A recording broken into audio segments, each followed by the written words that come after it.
What's up, everyone? Here we are again. It's another game day. It's another chance for the Abbotsford Canucks to defeat the Charlotte Checkers and take home the Calder Cup. We're going to be watching Game 6, starting at 4 o'clock, probably be puck drop just after 4 o'clock. And it's going to be a lot of fun playing down in Carolina, Charlotte. It's going to be interesting to see what happens down there.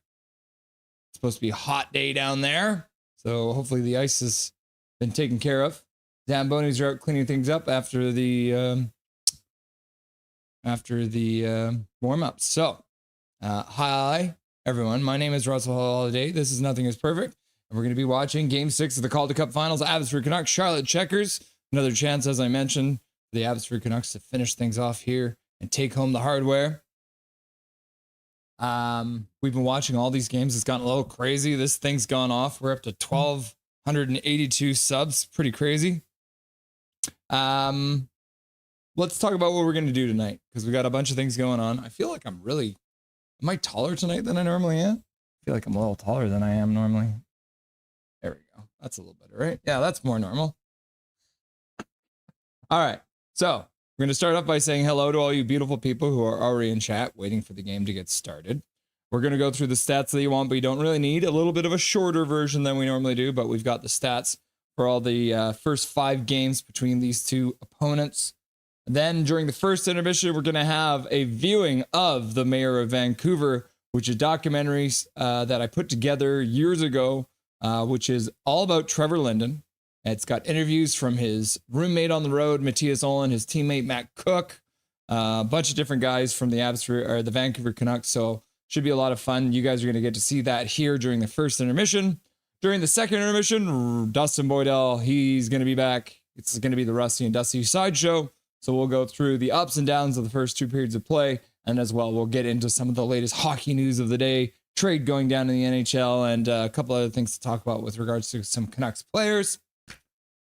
Then if we do get an overtime period, and this game, as many of these games have gone to overtime, I think 3 of the 5 games have gone to overtime so far, we're going to have another viewing or reading of Never Boring, the up and down history of the Vancouver Canucks by Ed Willis. We're going to be reading chapter 10, which is titled, What If the Canucks Had Followed Trevor Linden's Plan? So we've got a Trevor Linden theme going tonight. It is what it is. I love Trevor Linden. Deal with it. Yeah, but that will happen if the game goes to overtime. So you don't get that unless we get an extra frame. And then post-game, we got you covered. We're going to have Mr. Dustin Boydell coming back, and we're going to do the Rusty and Dusty post-game show. We'll break down all the game's action and everything that happened today. So let's do as we said and get started by saying hello to all you people in chat. Christina Ann Marie Wilburn was here before I turned on my computer and says, "Go Vancouver, go Abby Canucks." And then Calvin99 Charlie says, "Let's go Abby, aka X laugh out loud JK." What do you mean, aka X laugh out loud JK? Laughing and crying. And then Calvin99 Charlie says, "I have a good feeling about tonight's game. It's going to be I have a feeling, ooh, that tonight's gonna be a good night." And then it says, the Black Eyed Peas song. I might have butchered it. Too, Calvin99 Charlie. And then he says, "I'm still here." Trevor Linden, Trevor Linden, Trevor Linden, Trevor Linden. There you go. Yeah. Trevor Linden in the house tonight. How's it going, buddy? Trevor, are you excited? We're going to play a little documentary about you. The Mayor of do you remember when we did the Mayor of Vancouver? That was a good fun time, wasn't it? Yeah, you did? You like that? Yeah, look at that sparkly smile. Of course you liked it. People's First Yukon says, "Hey guys." What's up, People's First Yukon? Welcome. Hachiko's here. What's up, Hachiko? Doing the wave out here. Woo! And then Jake's Takes Hockey. Oh, I was about to send out a search party for you, buddy. Jake's Takes Hockey in the house. What's up, YouTube? So Jake is probably working too hard in the kitchen to be putting out videos right now, but nice to see you in chat there, Jake's Takes Hockey. Troy is in the house. LFG swear jar. Let's make some noise, Abby fans. And then we go do do do do do do do do do do do. First on the like board. Looks like Troy got the first like in today, which is good to see. Hello, everyone, says Fangirl Gaming. Welcome back, Fangirl. Nice to see you. It's fun having a little birthday party with Clay yesterday, eh? Big Hug Hockey's in the house using all the custom emojis from the membership for Nothing is Perfect.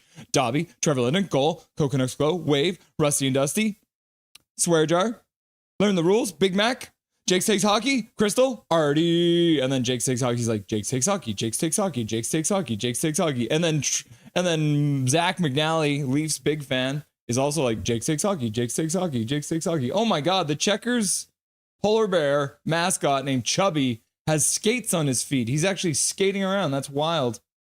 Huh. Who would have thought? Brandon in the house. What's up, Brandon? Welcome to the stream. Close it tonight. Time to be champs. Yeah, I'd be down for that. Let's go, Abby. And then Troy's like, Coconuts Glow. Coconuts Glow. Coconuts Glow. Coconuts Glow. And then Rec Captain Canuck 99, Emmanuel says, guys, I'm sorry I'm 7 minutes late. I was watching an anime called Cells at Work. It teaches people how blood cells work and how they take care of wounds. You should watch it, guys. Very cool. Getting some education in there about blood, eh? Skytrain Alvin, hey. Oh, what's up, everyone? How's it going, Skytrain? Nice to see you, buddy. Wrecked. I'd rather watch Russ. Thank you, Troy. That sounds bad, but you know what I mean. We get it. We get what we're picking up what you're putting down. Fangirl says, hi, Alfred. Troy says, Rex says, Troy, I'm blocking you. And then Troy says, it's happening. And then Kenton Riggs here and he says, go Abby. And then Johnny's back and says, welcome back, Russell Ekman Larson. Oh, yeah. Do I look like Oliver Ekman Larson? I think we should bring up a picture here. Let's see if I just Google OEL. Yeah, it sure does. Okay, let's see. Are you right? Do I look like Oliver Ekman Larson? Let's see if you know, I kind of see it. Just put a helmet on me. That's pretty close, eh? Yeah, Johnny, you might be right. I look like the dumpster fire that is Oliver Ekman Larson. Troy, I tagged you on X. Me? You tagged me on X? What did you tag me in? Yeah, bye forever, dude. Let's go, Abby, says People's First. Troy, I'm just kidding, says Emmanuel. And then Skytrain Alpha says, Checkers will get Canuck tonight. Thanks, Russell, for doing this for us. You're very welcome, fangirl. Bro, Emmanuel, says Swerve and Irvin. Linden named his kid after Oland. Oh, that's crazy, yeah. We actually, in the documentary I'll play for you guys, I asked Matthias Oland about that because Trevor Linden and Matthias Oland were roommates on the road. And as part of the collective bargaining agreement between the players and the NHL, there's rules about the amount of people that they can put into hotel rooms. So until a certain point in their career, they're forced to share a room. And then even after they both became veterans, Trevor Linden and Matthias Oland remained as roommates because they actually really enjoyed each other's company. So you'll hear about that from Matthias Oland. Yo, Swervin, what's up, Winky Face? You out here blocking people after crying about being blocked?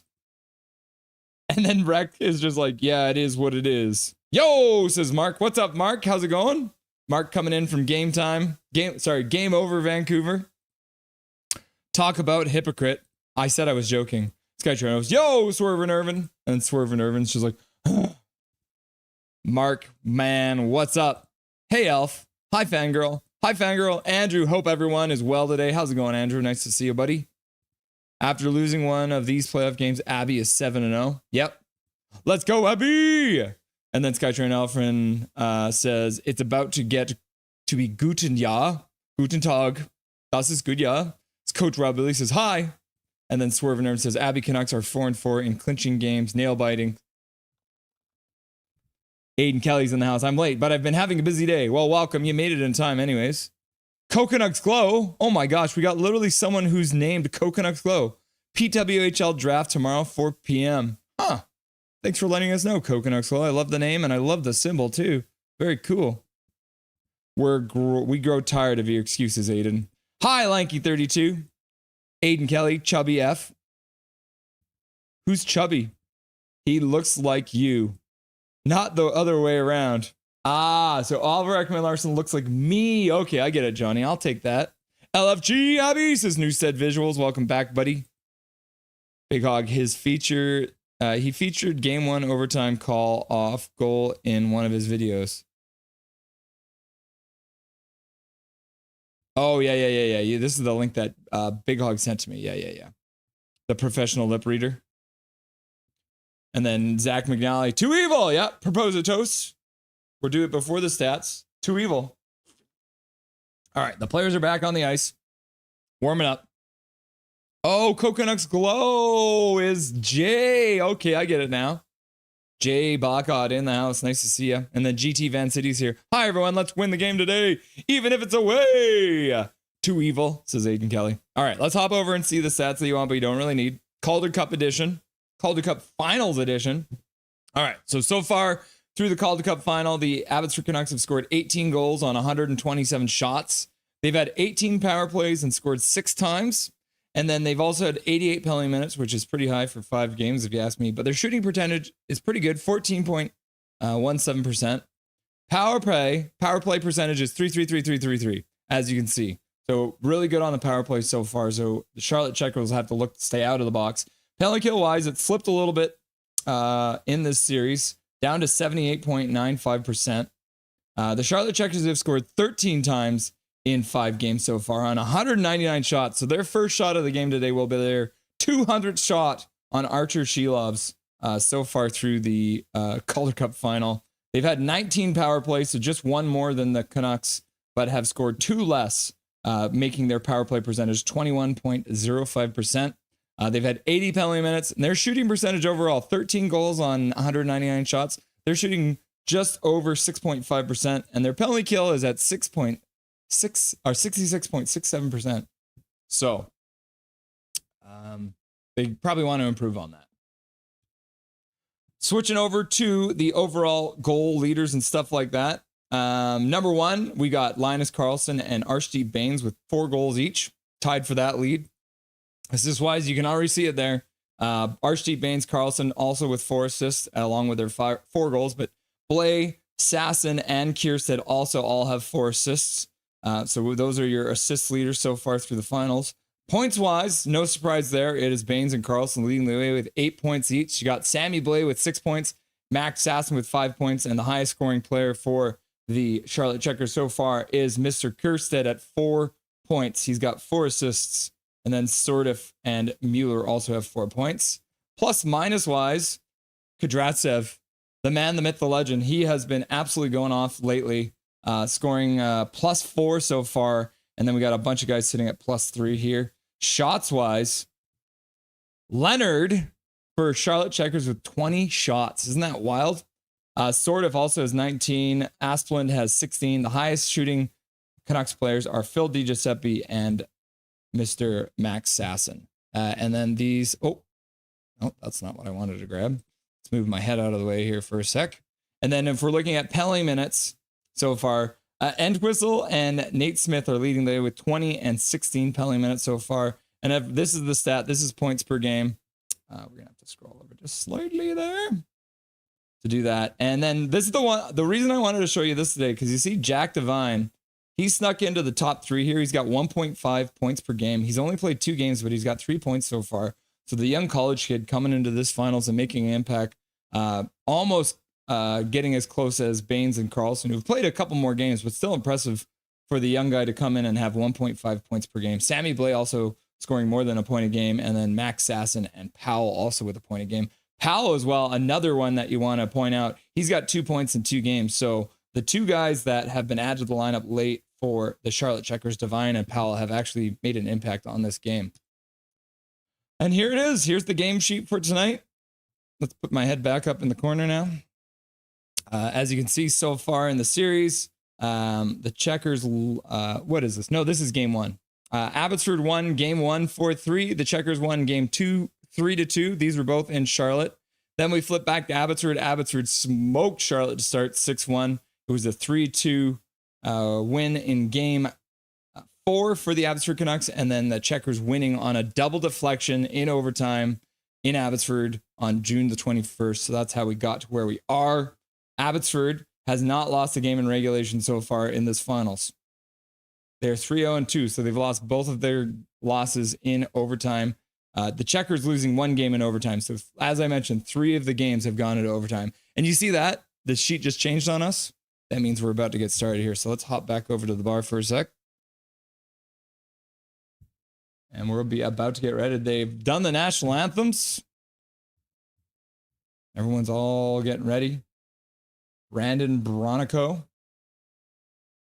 Someone who's maybe, oh, he's out here ringing a giant bell. Oh, he just broke the bell. He ripped it right off the chains. He doesn't know his own strength. Oh my gosh. Same with you, Andrew. Oh, Rect hopes you're having a good day, Andrew. Swerve Nervin. Ahem. Stanley Cup champion. Oh yeah, sorry. Stanley Cup champion Oliver Ekman Larson. Should be better than that, right?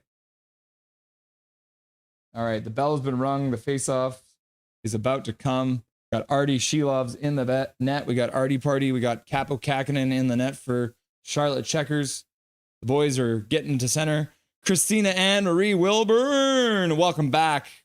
You got the first comment of the day, Christina. John Boy Media, yes. Wow. And the puck has been dropped.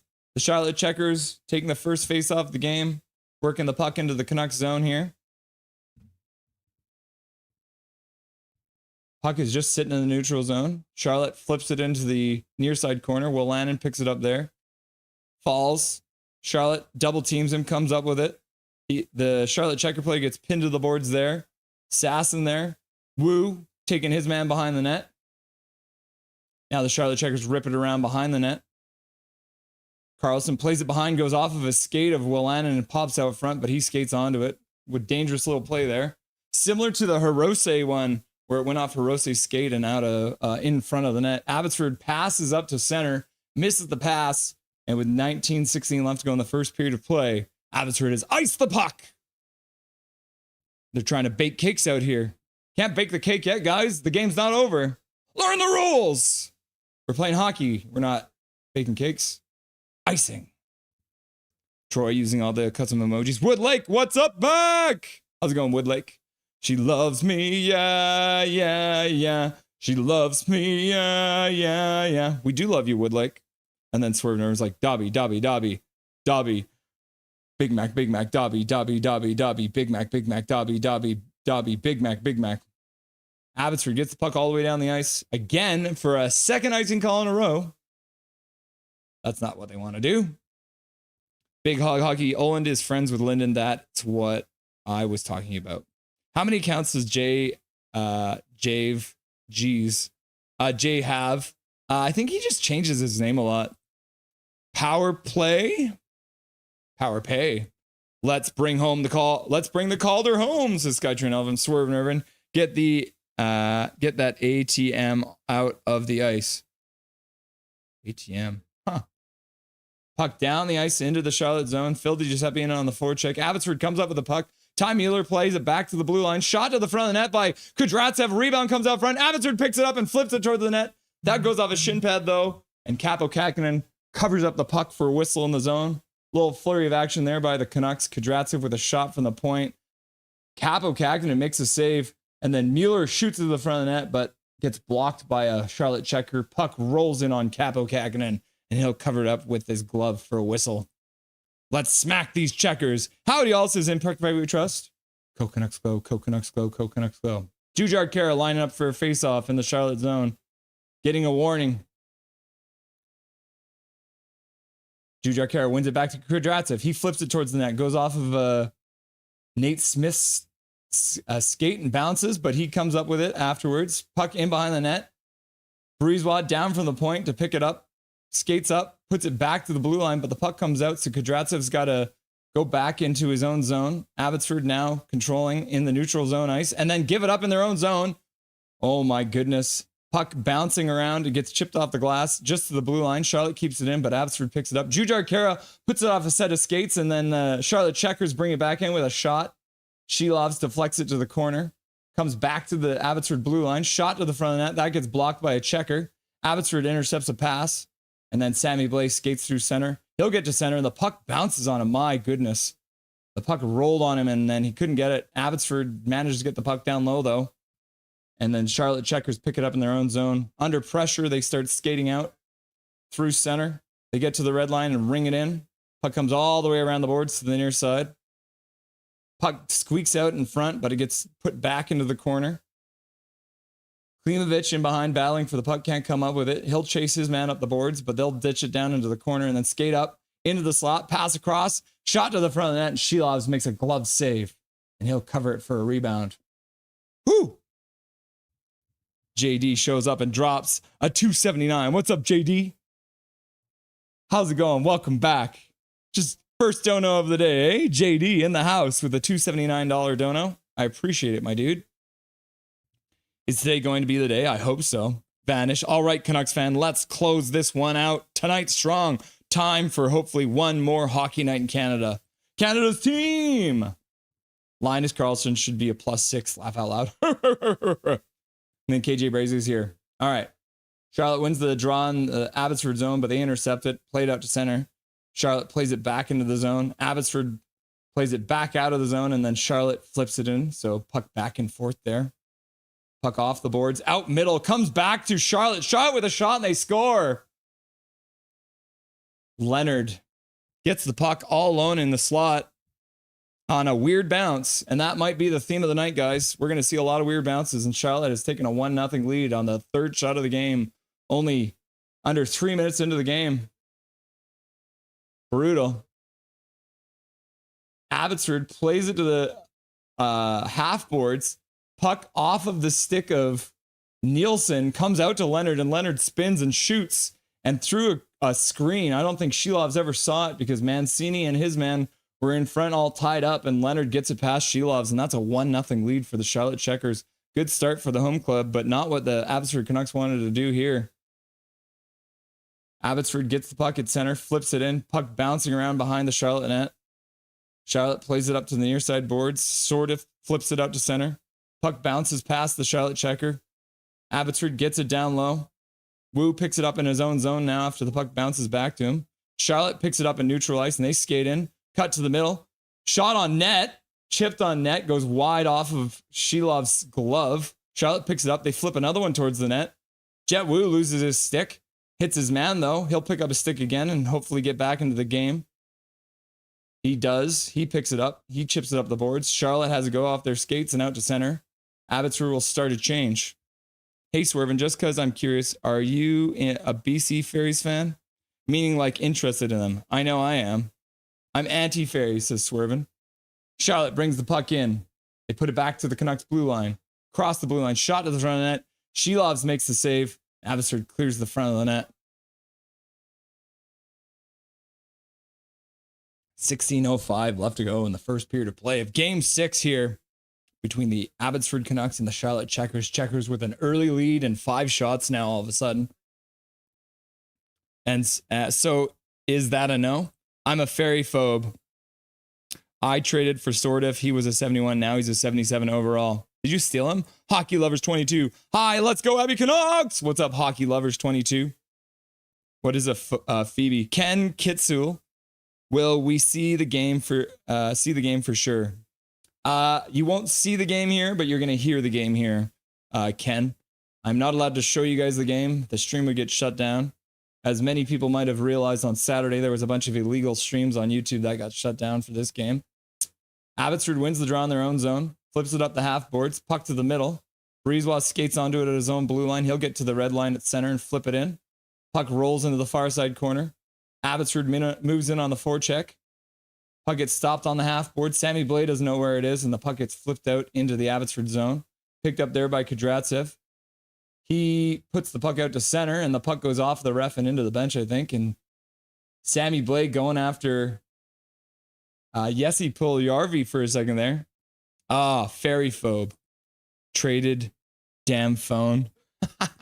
Also, last time you said there would be interesting facts, and you didn't deliver.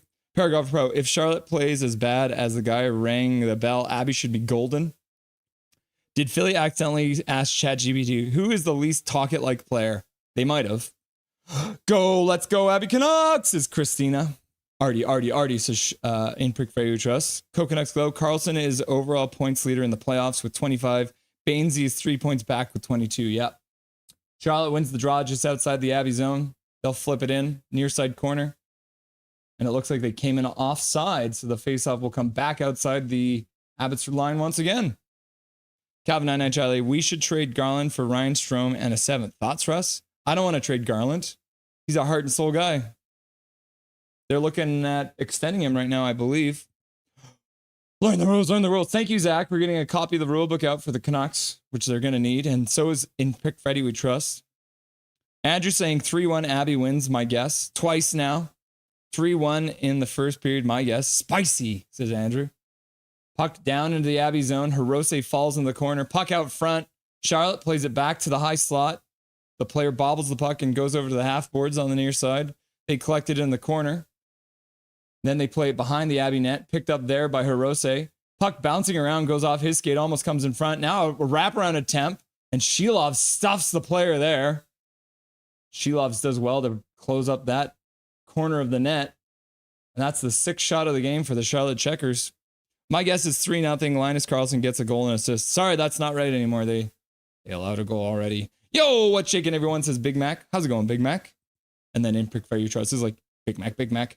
MTPK, pressure early from the boys. Good. I'm back, says JD. Nice to see you. Hockey Lovers 22. Let's go, Canucks. And then Swervin says, hey, Calvin. And then Calvin says, yo, Irvin. And then Calvin says, bro, you look hella young. What the heck is that? Laugh out loud. Yeah, we saw you on Clay's stream last night, Swervin. Looking young. Abby flips it up to center. Baines picks it up, skating over the blue line. He gets checked just inside the blue line, though, and Charlotte will pick it up, start out, passing around in their zone. Bouncing puck, though. Puck comes back down low. Abbotsford now forechecking. Rung around the boards. Abbotsford pinching in. Will Lannon poking it back behind the Charlotte net. Charlotte picks it up there. Puck bounces to the far side boards. My goodness. Puck gets down the ice now. Abbotsford picks it up there, puts it off the boards just outside the blue line. And it looks like it's a hand pass from Charlotte. So the faceoff should come down to the Charlotte blue line, but maybe not. Looks like the linesmen are not listening to the Abbey Canucks. So Artie. Glove save, Shilovs. Good job, Shilovs. Are you going to unblock Emmanuel? Don't make me be the only one. Daniel Ozek in the house. What's up, Daniel Ozek? Artie. My PFP is from 2014. You still look the same. I don't think you've aged a day since then, Swervin. KJ Brazy, my effing knee hurts. I wish I could.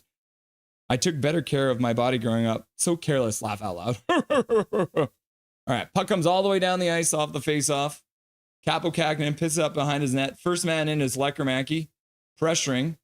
Charlotte at center. They skate over the Canucks blue line. Okuliar puts it through his own legs onto the half boards. Then he loses the puck to Phil Giuseppe, who skates out. He tries to play it over for Lekermacki. Lekermacki just chips it in. Kudratsev. Capo Kakinen plays it to the far side, and Charlotte will start skating out of their own zone. Over the Canucks blue line. Dropping the puck in the slot. Shot to the front of the net. Shilovs kicks it to the far side. Puck in behind. Gets past Hirose into the near side corner. Charlotte Smith loses the puck to Jujar Kara, but manages to ring it around the boards. Now the puck comes back behind the Canucks net again. Sammy Blade picks it up there, avoids a check, skates out front, through a couple guys, plays it out to center. Good work there. Now Nate Smith in, one hand on the stick, trying to protect the puck. In the corner on the near side, pass back to the blue line. Now it gets flipped back to him. Bouncing puck. Nate Smith does well to protect the puck there. Back to the blue line, ripped in behind the net. Oh, Jujar Kara left it there for Sammy Blade, but the puck never made it to him. Now Jujar Kara, almost throws a big hit there. The man got out of his wheelhouse. Puck in front, shot to the front of the net. Shilovs makes a save, and it just goes wide off the side of the net. Good play to the front of the net by the Charlotte Checkers, and Abbotsford flips it down the ice into the Charlotte zone. Picking it up there is Nielsen in the corner. He tries to play it behind the Charlotte net, but it gets stuffed. Puck back up the boards, into the middle, intercepted there. Abbotsford gets it at the blue line, flips it down low into the corner on the near side. Gets pinned to the board there. Nielsen trying to come up with it and skate. He does end up getting it. Skates in behind the net, looks to the front. Pass gets intercepted. Breezewell couldn't quite get it. He tries to poke it down low, but Charlotte manages to work it out in all the way down the ice into the Abbey zone. Shots are now 8-2 for Charlotte. So another one of these games where Charlotte is absolutely dominating on the shots. Abbotsford through the middle. Klimovich carried it all the way into the slot and then lost the puck when he got surrounded by about 4 checkers there. He tries to flip it around the net. Pass in front, into the slot, shot to the front of the net. And Capo Kakinen makes a save, and Klimovich goes a little crazy in front, giving Benning a piece of his mind. Good drop pass. Good Good save by Shilovs. The man skating down the slot in their zone. And looks like sort of found him streaking to the net. Shot. And it actually goes off the inside of Shilov's left skate and deflects to the other side of the net. And then Max Sasson, the man who receives the pass from Baines and gets a shot on net. But Capo Kakinen is up to the task at the 11:58 mark of the first period of play. The Abbotsford Canucks are down 1-0 to start this game, unfortunately. Emmanuel, who's Emmanuel again? Wreck Captain Canucks. Calgary Flames, KC Chiefs is back. What's up? Calgary Flames, KC Chiefs. Checkers make it 1-0. Yeah. Oh. She loves. Terrible turnover. Yeah. I outplayed so far. What is this one? Steak loves? Steak bread. Horrible start, says Carly Isaac. Yeah, not the one they wanted. Being outshot 8-3 so far. KJ was on his knees? Question mark. Let's get to 1400. Boo. JD, gotta get the boom, boom, pow. Boom, boom, pow. Boo. Yeah, 3 turnovers and 2 icings more than shots. Not good. Yeah, not a great start. This is okay, Shivers. Everything is okay, says Swerve and Irvin. That's 2008, so you're 2000 and late. Laugh out loud. No cartilage left in my knees. KJ Brazy, you should get some more cartilage installed. Is that a thing? Your PFP is from 2014. That's why you look so young? Yep. Horrible start, says Carly. Were you even alive back then, says Swervin? KJ, couldn't you just get punched a bunch of times in the air and take the cartilage? Take your ear cartilage and put it in your knee? That sounds like a dangerous surgery. All right, Charlotte wins the faceoff, carrying it into the Abbey zone. Puck gets flipped down to the near side corner. Abbotsford intercepts it. Sasson, he skates up to the faceoff dot and passes out for Baines. Puck gets past Baines, though. Charlotte picks it up there, flips it all the way down the ice. Not going to be quite enough for icing, apparently, because it might have deflected off something. Well, Lannon picks it up. He'll pass all the way down the ice on to Capo Kakinen, who plays it to the corner. Charlotte chips it up the boards. Now they chip it out to center, where it's picked up by Willanen, who plays it over for Phil DiGiuseppe, who plays it up to the Charlotte blue line. Ty Mueller gets stuffed there. Charlotte skates back, sort of working it over to the Canucks blue line. Puck down low into the near side corner. Mueller there trying to come up with it. Jet Wu joins the fray. Skoog is there, sort of. Sort of comes out with the puck, plays it back to the blue line. Across the blue line, Charlotte flips it down into the behind the Canucks net. Charlotte player goes down, no call by the refs. Pass out front, another shot. Lekromacki tries to chip it out, can't get it past his man. Sort of in the corner, flips it back to the blue line. Charlotte keeps it in, plays it across the blue line to the near side. They play it down the boards into the near side corner, Charlotte does. Now the boys gather for a chat there. Getting all tied up there. Now Charlotte, Steves up the boards, back to the blue line, gives away the puck though. Mueller plays it out to center. Lekromacki tries to play it down low, ends up giving it away right at center. Abbotsford starts to change either way. Puck comes back into the Abbey zone. Breezewa stops behind his own net. He's getting double teamed there, ends up losing the puck. Charlotte plays it back out front. Abbotsford intercepts the pass back to the blue line and chips it out to center. But Charlotte picks it up there and they'll skate through center with a little bit of fancy stick handling to get over the blue line. Then they'll get in and put it into the near side or far side corner. Abbotsford picks it up though and Blaze skates out. Over center, pass up to the blue line. Smith trying to cut to the front, couldn't get there, gets blocked. Now he's in the corner with 3 Charlotte checkers. Charlotte comes up with it, but gives it away. Abbotsford puts it back to the blue line. Breezewa flips it back down and behind the net. Blay picks it up on the far side boards, flips it in behind the net for Smith. Smith loses the puck to 2 Charlotte checkers. Fights off his man, and now Charlotte plays it to the middle of their own zone and plays it out to center. And they'll rip it in from center into the Abbey zone. Back in behind the Canucks net. Kudratsev intercepts it, plays it out to center. Puck goes all the way down into the Charlotte zone where they pick it up. 9 minutes left to go in the first period of play. Puck bouncing around in the neutral zone. Down the ice into the Abbey zone. Mancini picks it up there. 8:48 left to go in the first. Abby skates out. Mancini dishes to the side for Hirose. Hirose over the blue line. Waits, half boards, puts it in front off the side of the net. Now Abbotsford trying to come up with a puck off the rebound, but can't get it. Charlotte brings it out. Now they give it up right at the blue line. Carlson turns around. Oh no, that's Nielsen. Nielsen over for Waters. Waters puts it to the front of the net. Capo Kakinen makes a save. Puck goes off the side of the net. Picked up there by Nielsen. He's in the near side corner, but he loses it, and Charlotte flips it out just outside the blue line. Abbotsford intercepts it. Wu steps back in over the blue line, flips it in. Near side corner, Abbotsford will make a change. Charlotte starts skating out of their own zone. Oh, there's a whistle now. It's going to be a penalty coming. Looks like Abby's going to the box. Or maybe, yeah, it might be two. I think they're going to put two guys in the box, looks like. We got an Abbey player and a Charlotte player going to the box there. So it must have been some shenanigans outside of the field of view, because on my screen there was no shenanigans. So, but we're not getting a replay on it, unfortunately. OMG, I'm late. Thomas, you're here anyways, brother. That's what matters. Lane Staley's in the house. We need to get physical and start cross-checking the checkers. Yep. Coconuts go. Swerve and Irvin. I like life a lot better since 37 and onward. Fair enough. Coconuts go. The line changes here. What's up, line change? How's it going, Tyler? Nice to see you, buddy. Come on, Abby, score a goal. PP time, Abbotsford. Oh, we'll see. Looks like they're going to send Jet Wu and Rasmus Asplund off. Asplund? All right. First poll question of the day.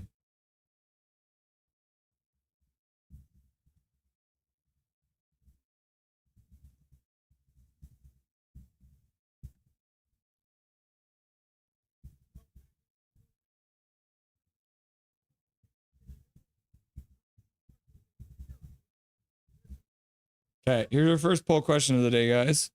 Can the Canucks make a comeback and win the game? That's Ekblad Juice. He says, laugh out loud. Laughing and crying.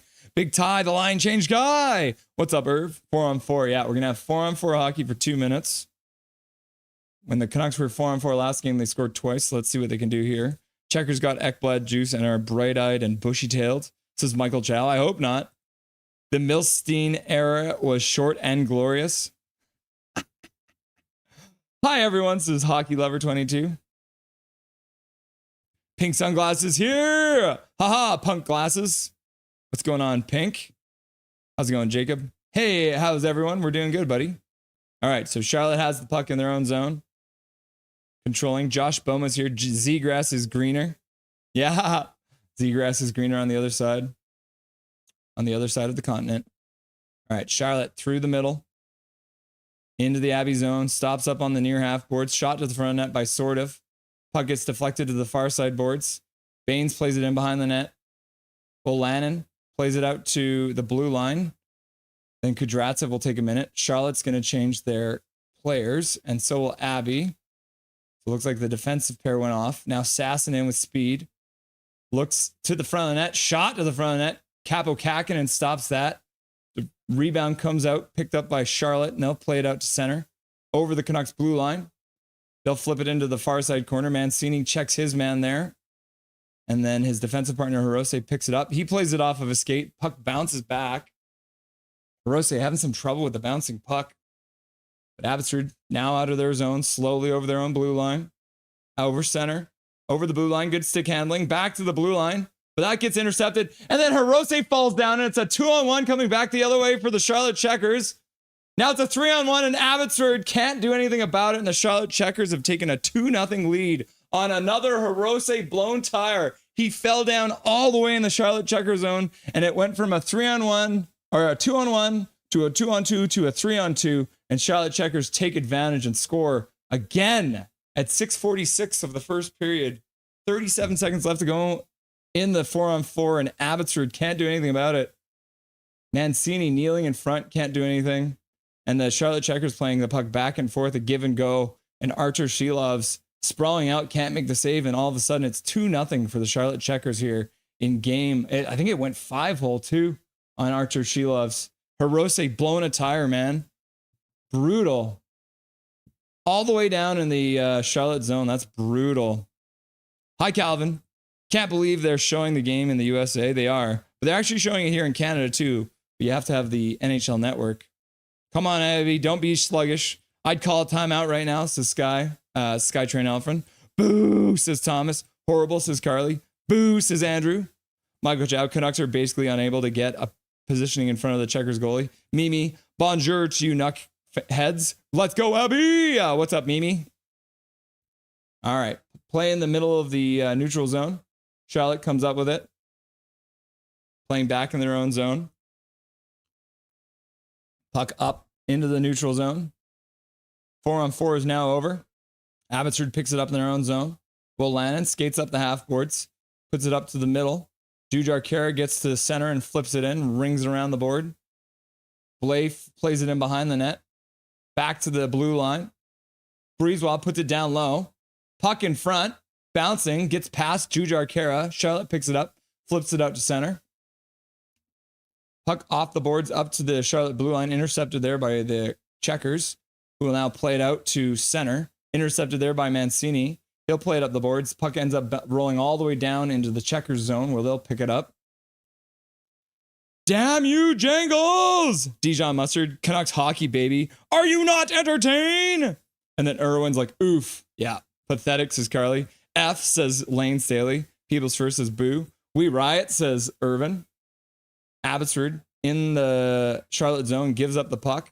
Charlotte flips it out to the Abbotsford zone. Shilov's almost came out to get it. Jet Wu gives up the puck for a second, but Abbotsford works it out through the middle of the ice.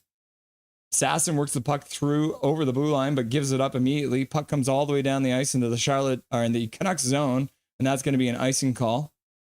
Charlotte out here baking cakes instead of playing hockey, apparently. Learn the rules. Are all the Diamond Dan Milstein players gone now? Currently, there are no Alan Walsh players on the Canucks. Guess what, Russell? My birthday is coming up on July 8th. I will be 29, though. Ugh. At least it's not 30. That's better, right? Learn the rules, Checkers. Sort of nerve, I believe so. Hi, hockey lovers. Don't say that, fangirl. We should have traded Hedel for Norris. Says Pink. Abby wins the faceoff. Jet Wu brings the puck down low, but it gets intercepted. Abbotsford picks it up in center. Hirose fighting the puck. Plays it up to the blue line. Phil DiGiuseppe with a shot to the front of the net. And Capo Cactus makes an easy glove save. And he'll hang on to it. Swerve Nervin. Looking back, I'd say the 20s are ugh. I'm heading to No Frills at the intermission. All right, let me know when I need to dance. Oh, the Abbey Canucks are not off to the best start here in Game 6. Down 2-0 in the first period of play with some really chippy ice so far. How you like the setup I showed you. Very cool, Carly. I can't believe the amount of screens you had there. It's pretty wild. Yeah, Carly, everyone, works for Flow Hockey and the BCHL. And the KIUHL, AHL is it? Sup line change, the SkyTrain. Got the good juju hat on. Didn't forget at work this time. Good. Lane Staley, it's okay. A slow start is fine. They will bring it in the last 2 periods for sure. Smash that like button and subscribe to help Dobby's College Fund. Share and spread the love. Sup, Alfred? Right away, 80%. Yes, laugh out loud. Corey Williams, I bet you wish there was less passing and more selfishness. I kind of do want that right now, Corey. It feels like passing is a bad idea right now with how bad the ice has been.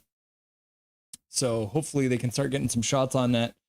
Because Abbotsford's still only sitting at 5 shots in this game right now. And then Swervin's like, dig in! Michael Chow, Checkers have their own end on hard lockdown. Yep. 0-2. Yep.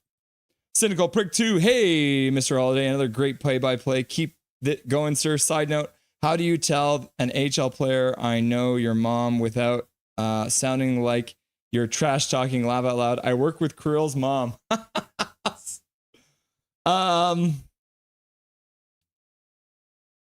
don't know how you can frame that one, Cynical Prick. Thank you for the comment.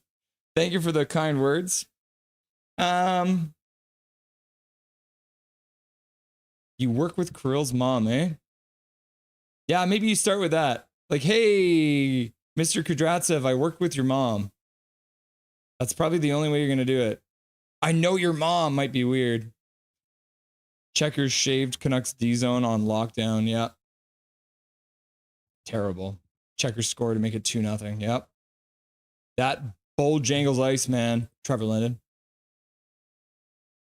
Abbotsford comes in offside.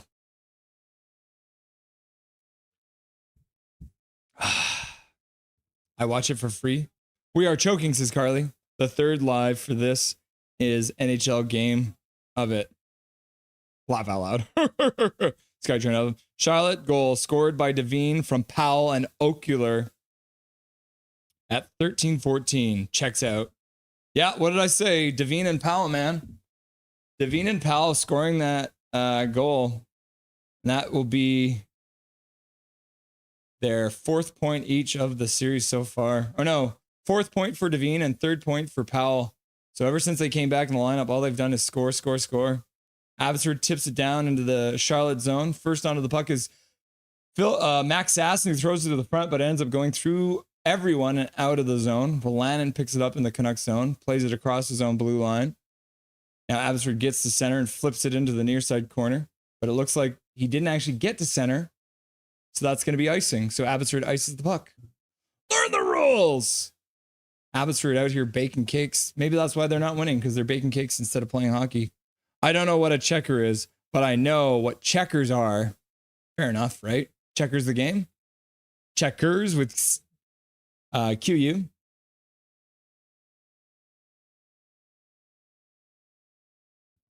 Go Canucks, go, says Calgary. Russ, on Saturday night, that when that goal went in, what was your Canucks brains telling you? Be honest.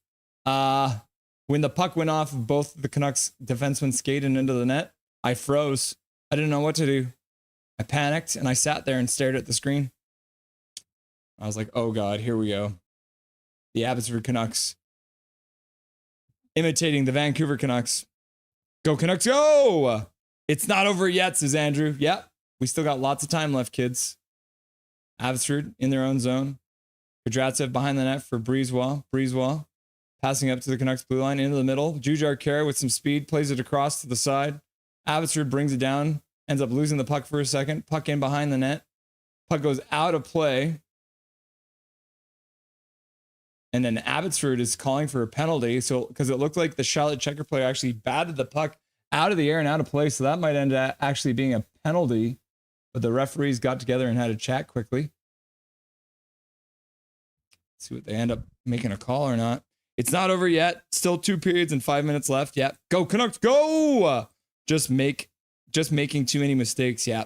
A checker is a body checker. Yeah. All the linesmen have gathered for a chat now at the penalty box. So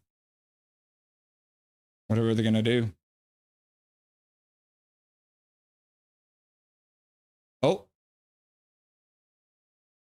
they're calling it a penalty. So Abbotsford goes to the power play on a delay of game after the checkers bat the puck out of the air and out of play.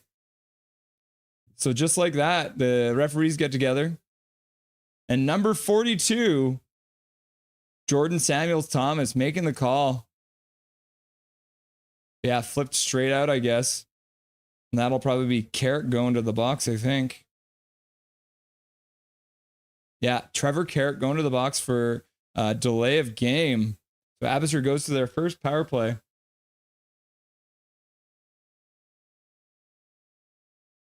And the announcers that I'm not getting the Abbotsford announcers right now.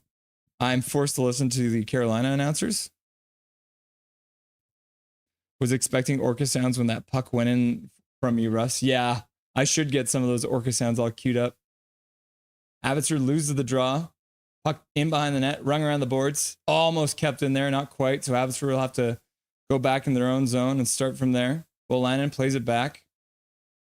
Sasson with speed through center. Over the blue line, plays to the side. Bain skates onto it, into the corner. He gets hit and pinned to the boards. A Charlotte checker joins to help out. Now Blaze down there and Sasson too. You got 3 checkers, 3 Canucks. The checkers are happy to just keep it in the corner, I guess. Blay works it out back to the blue line. Lannon skates the blue line, puts it down to the half boards, Blais shoots and scores! Sammy Blais from the half boards ripped it to the far side of the net, top corner, and the Abbotsford Canucks get control of the puck in the zone, and just like that, the game has been tied on a beautiful shot from game has been tied. I wish it's now 2-1. I'm getting ahead of myself. Sammy Blais on the power play with gets a pass from the face-off circle and rips it past the goaltender. Max Sasson in front, providing a beautiful screen, and I don't know if Capo Kakinen ever saw it, but either way, the Vancouver Canucks have made it a 1-goal game with 2:22 left to go in the first period. On their 6th shot of the game, Sammy Blais scoring on the power play. PP power, yep. Haji was like, go, go, go, go, go, go, go. And then Calvin's like, go, go, go, go, go, go, go. And then Sky Triumphant's like, go! And then Sorven's like, yo! And then Federico J. Garza is like, boo! I guess cheering for the Checkers. And then puck into the Checker zone. Abbotsford get his chance, and the puck deflects just wide. Another good chance right after they score. Puck into the middle of the ice. Neutral zone. Chopped down the ice by the Canucks. Charlotte bobbling the puck in their own zone. Now they play it out to center. And it goes by everyone and down the ice. And that's going to be an icing call against the Checkers, who apparently do not know the rules, even though we got them a copy of the rule book. And then Midnight Plays says, let's go! And then Thomas says, be back in a few, call.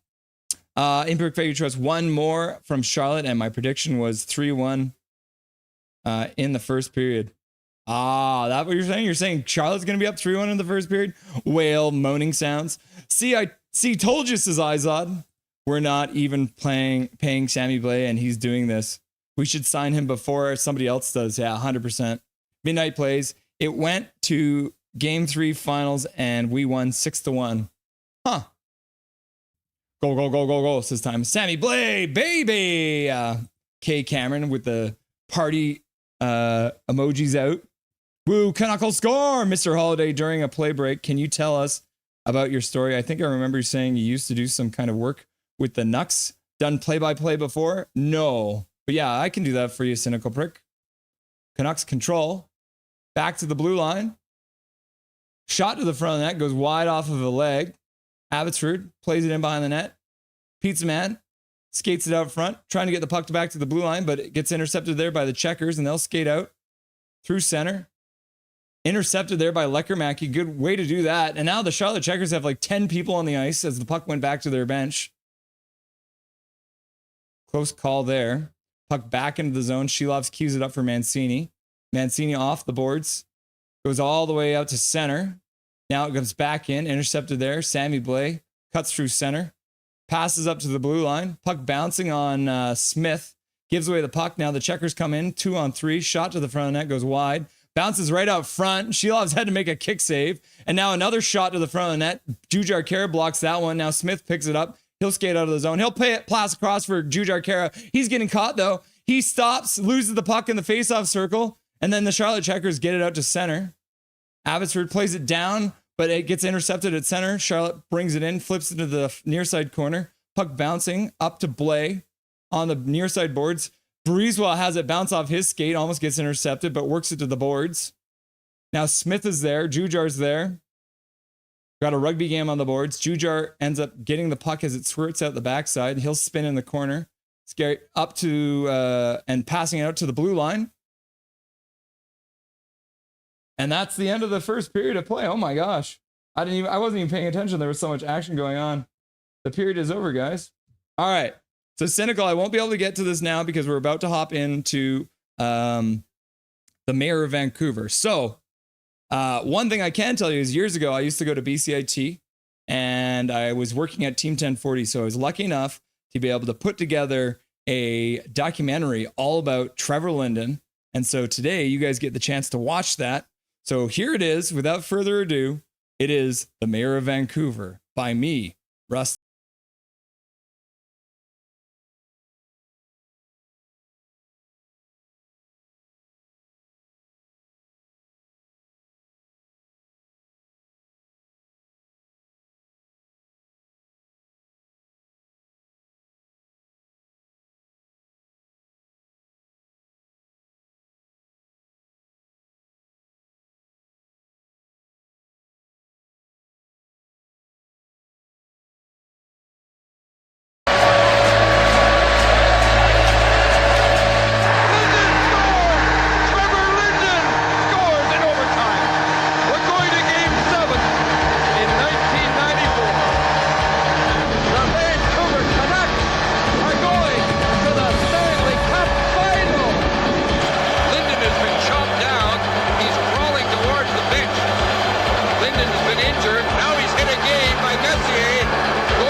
left wing. Linden cuts in front, shoots, scores!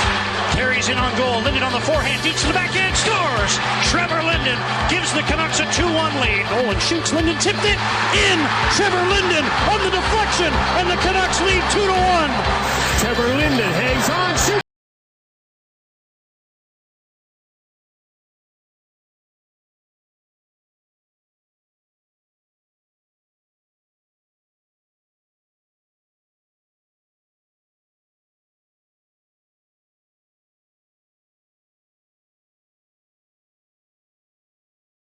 Richie steals the puck, centers, Linden scores!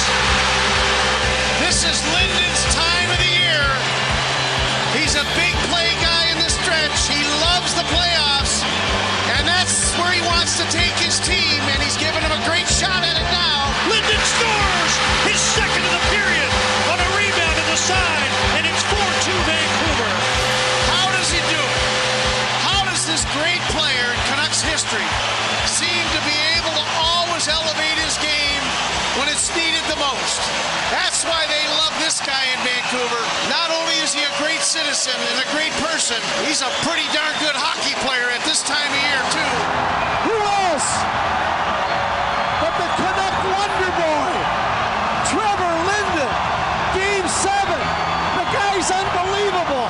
So what did Trevor Linden think about the city when he arrived 20 years ago? Well, I'd never been here. I'd never been here until I came for my pre-draft interview in 1988. So, I was from a small town in Alberta, and all I thought about was playing hockey. And for us, going to Calgary was the big thing. It was about 3 hours away, so if it was a big adventure to go to Calgary.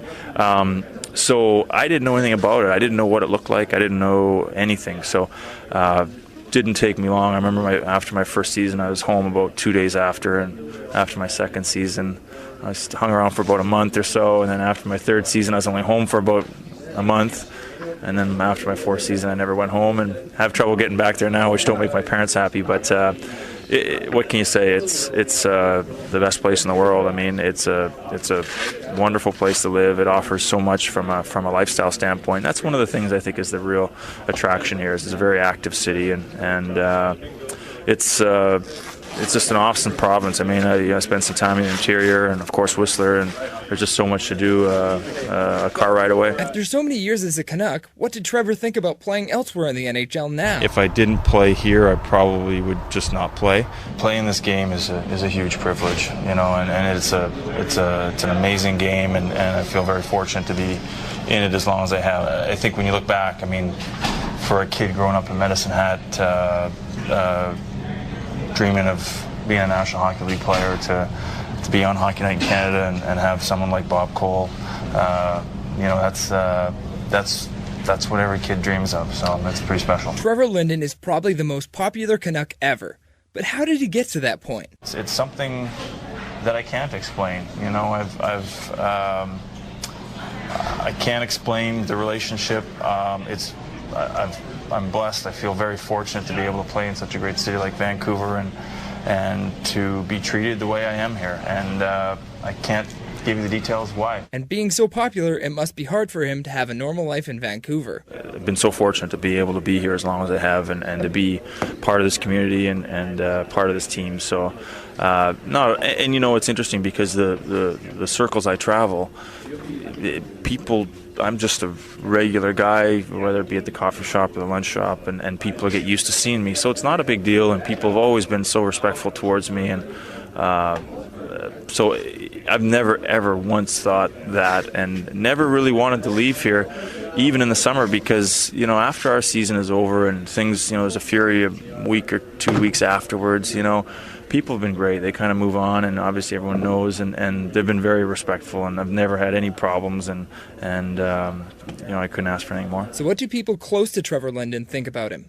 Matthias Olin felt welcomed by Linden in his first season as a Canuck. Well, I know we played golf a few times in the summertime just before the season started, and obviously he had been in the league for a lot of years before I came in, but we've been good friends for a long time, and he was captain when I came in, and he was a great captain. It seems Trevor Linden was still making the new guys like Ryan Kessler feel welcomed even years later. I think the biggest thing is he just kind of took me under his wing, and told me just relax, have fun, and he remembered his first I guess camp, and he said just have fun because it goes by fast, and he can't say enough about how he's helped me with my game, and I still remember the first game getting called up in Toronto where he was on my line, or I was on his line actually. So and it was just a great experience, and to have him there and kind of he almost showed me how to play, and he improved my game. He brought my game up to the next level so quick that you really can't say enough about the guy. Matt Cook, one of Linden's longest-serving teammates, thinks he is an explanation for Linden's ability to come through in the big games. In those situations, quite often, the thing that affects the situation the most is pressure. And I think as you gain experience, you learn how to handle the pressure better and control the nerves and control the emotion and put it in the right direction. And Trevor's been able to do that. As part of the collective bargaining agreement between the NHL and the NHLPA, a player has the right to have his own hotel room on the road after a set amount of time in the league.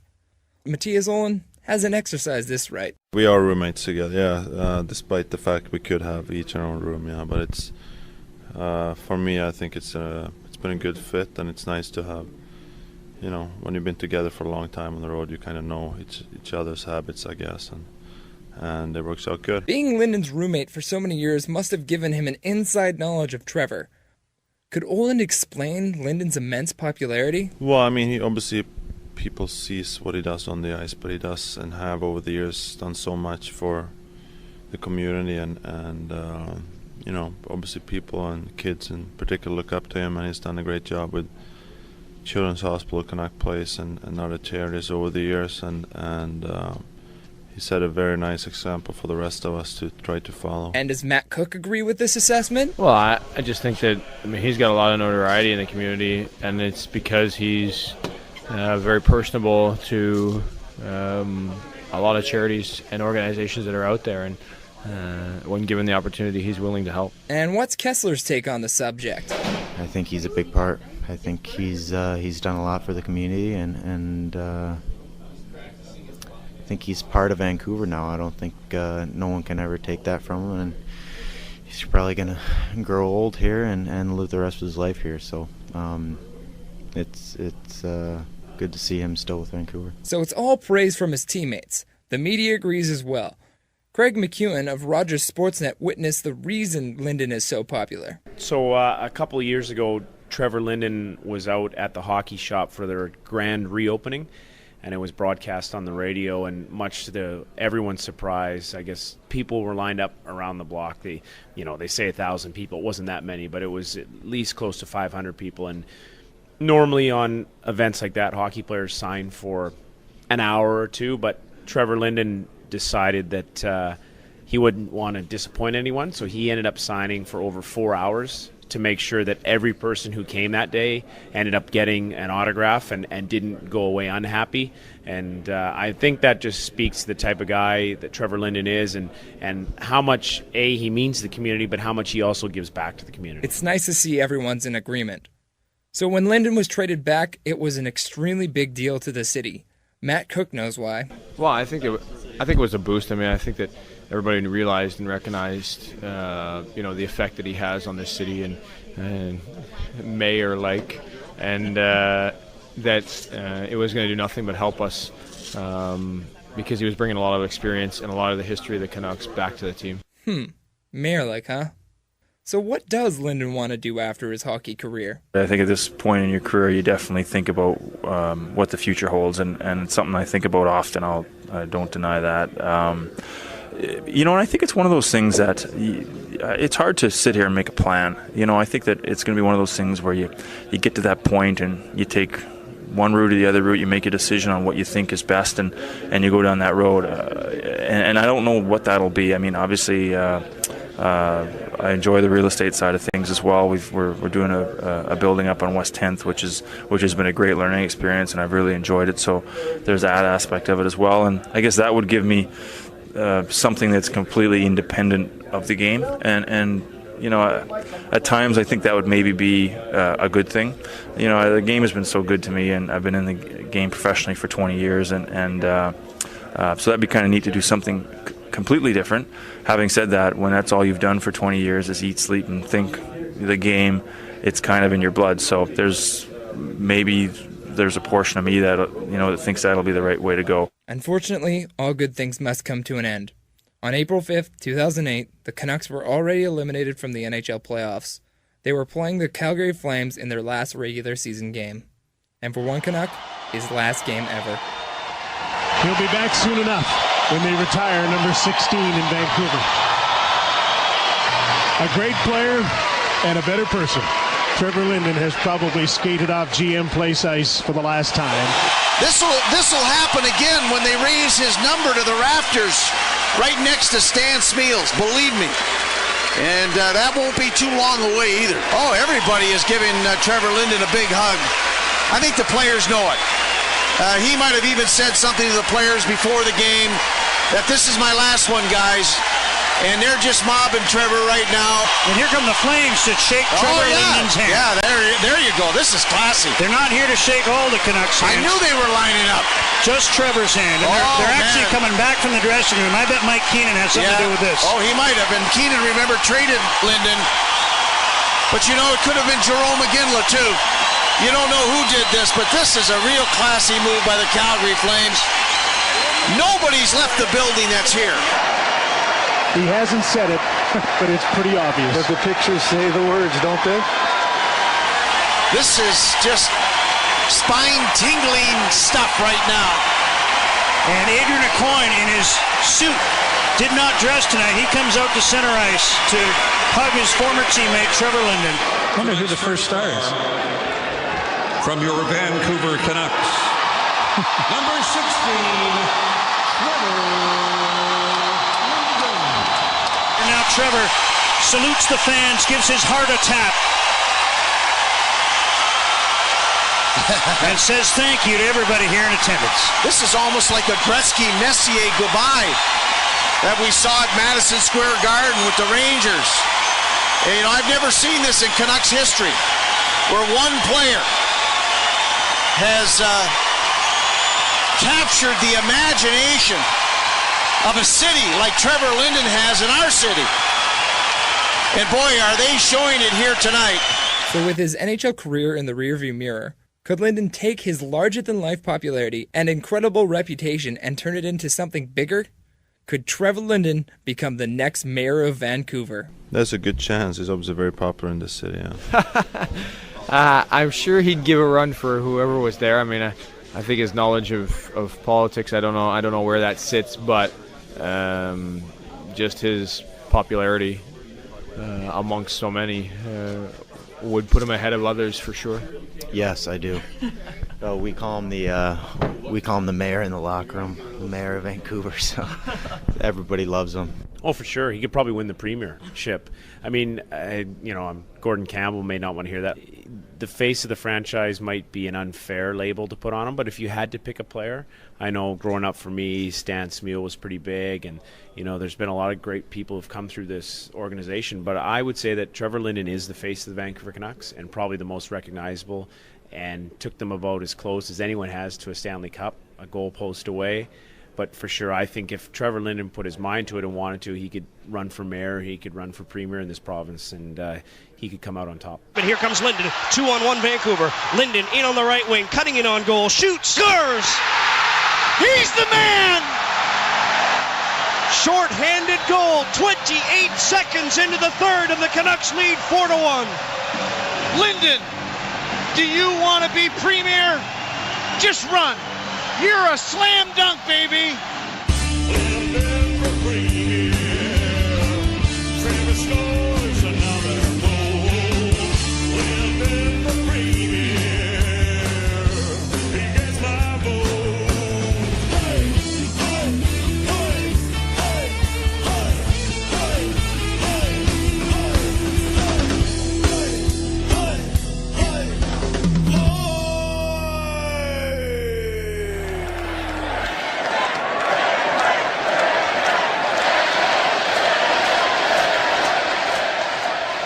So in 2009, if you're of age and you see his name on the ballot, vote Trevor Linden for Premier.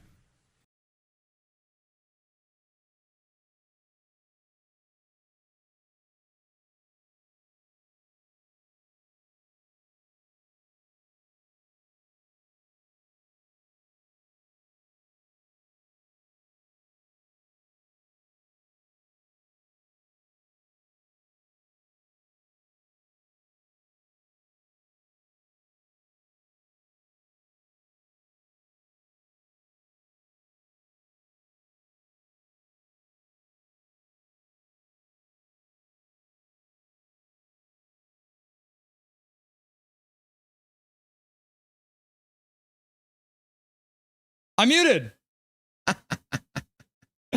Yeah. So that's from the past, from when I was younger and when I knew how to turn on my microphone. Thank you, Dijon Mustard, for the donation. I appreciate you. $5 dono coming in from Dijon. I love Dijon Mustard even more. And then Big Mac coming in. I'm actually watching this time, so it didn't take as long for me to realize that my audio was off.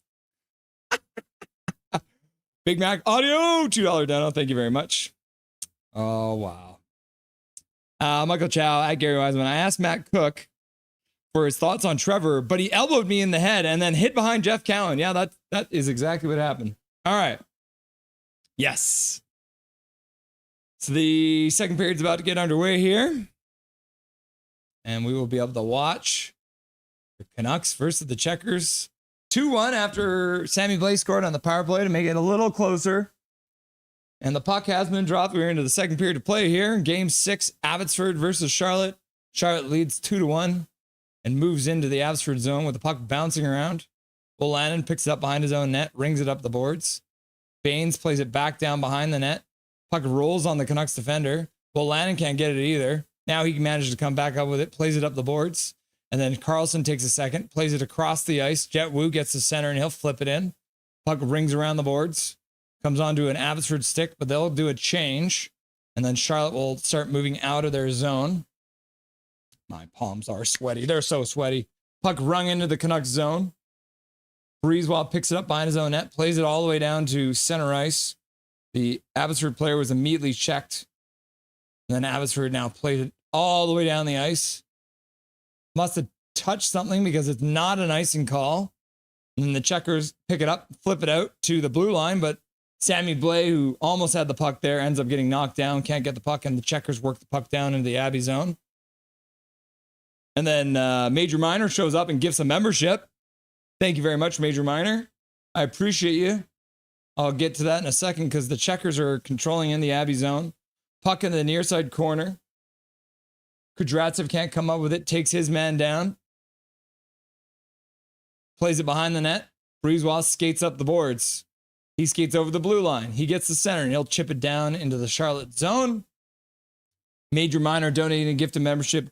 Thank you very much, Major Minor, for the gifted membership. And congratulations to Renee ACA for the free gifted membership that you just got from Major Minor. Isn't that cool? Thank you, Major Minor. Dono's flying in here. Big Mac and Dijon Mustard.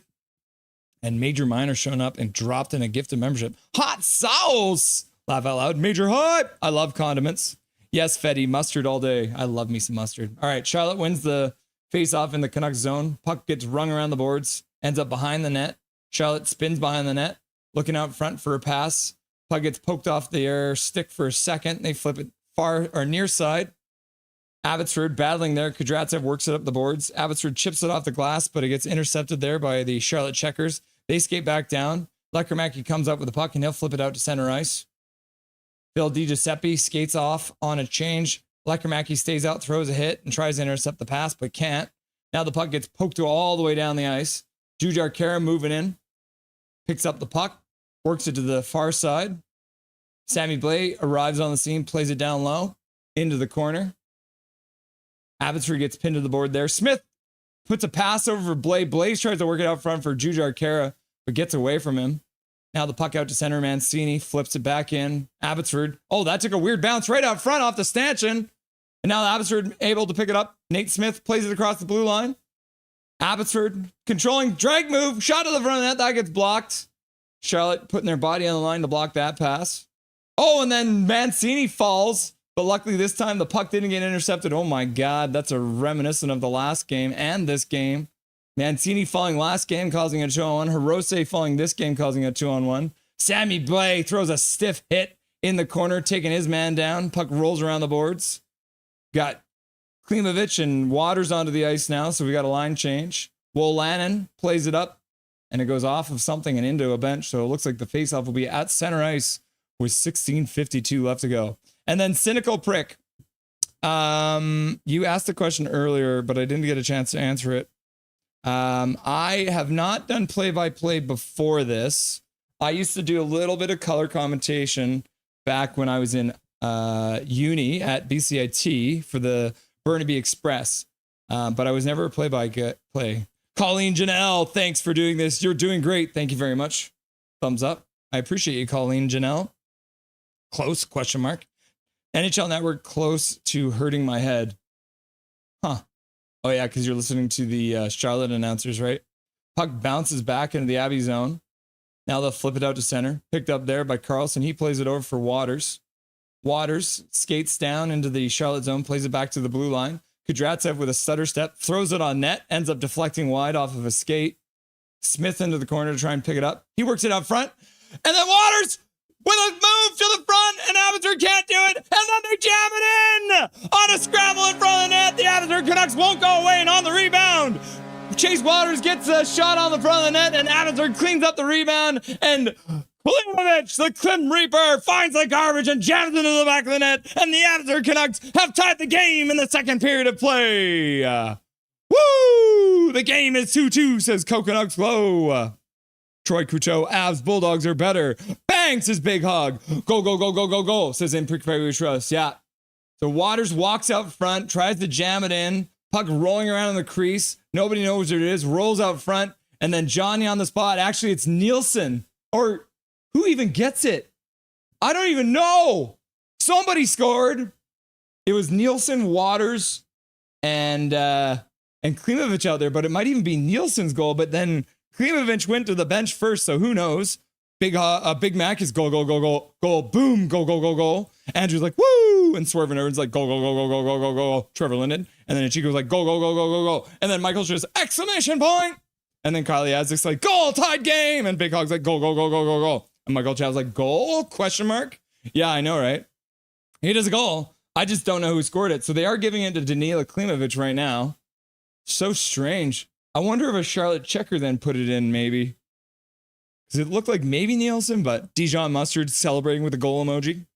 Bobby Ray, Patchett, Klimovich, Troy, go, go, go, go. Skytrain Elephant, go! Hello! Whoa, baby! LFG! Miss Hadouken! Hadouken! With the party hats on, blowing the party things. Calvin 99 Charlie, go, go, go, go, go. Zach McNally, go, go, go, go. Newstead Visuals, go, go, go, go. And then I was like, cool, goal. All right, so Mancini works it up the boards. Puck squeaks out into the Charlotte zone. Abbotsford pressuring, throwing a hit, intercepts. Lekermaki with a shot to the front of the net. And Capo Kakinen makes a save with his shoulder. The puck comes into the corner. Abbotsford shoots to the front of the net again, but that deflects off of a skate and wide. And then Big Mac drops a free gifted membership. What's up, Big Mac? You gifting memberships out here? Thank you very much. Carly Isaac getting the free gifted membership. Abbotsford skates into the zone. Dumps it into the corner. Kara tries to get it behind the net. Goes off a skate and comes back to him. Smith now onto the puck. He's pinned behind the net. He can't come up with it. They fall down. A Charlotte checker and Nate Smith fall down. Now Sammy Blade joins the fray. He takes his man down. Charlotte plays it behind their own net. Near side corner. They'll flip it out to center. Intercepted there by the Canucks. They'll pass out to center now. Nate Smith turns into his own zone. Plays it back for his defenseman. Wu plays it out. Back to Nate Smith. In on a 2-on-1 down low. And the pass is just behind Waters. Nate Smith tried to get the pass through, man. And because of the angle, got a little bit behind Waters. But all of a sudden, we had a 2-on-1 for the Canucks down low. Breezewell plays it up the boards. Gets past Nielsen. Comes back to Breezewell. He plays behind the net. Kudratsev picks it up there. He's got a little bit of time. He makes a play up the boards and takes a hit for his... he actually ices the puck. So learn the rules. He took a hit to make the play, and the play was icing. I think the Canucks Nate Smith is still on the ice, so he's probably gassed a little bit. But again, thank you very much, Big Mac, for the free gift of membership going out for Carly, who's our local Flow Hockey rep. And then Major Minor also gifting a membership going out to Julia Oliveria. Oliveria. Abbotsford wins the faceoff, flips it out, but it gets to the blue line and comes back down low. Yasi Piolarvi in the corner, can't come up with it. Kudratsev plays it up the boards. Nate Smith flips it out to center. And then Abbotsford picks it up. Trying to drive to the front of the net was Nielsen.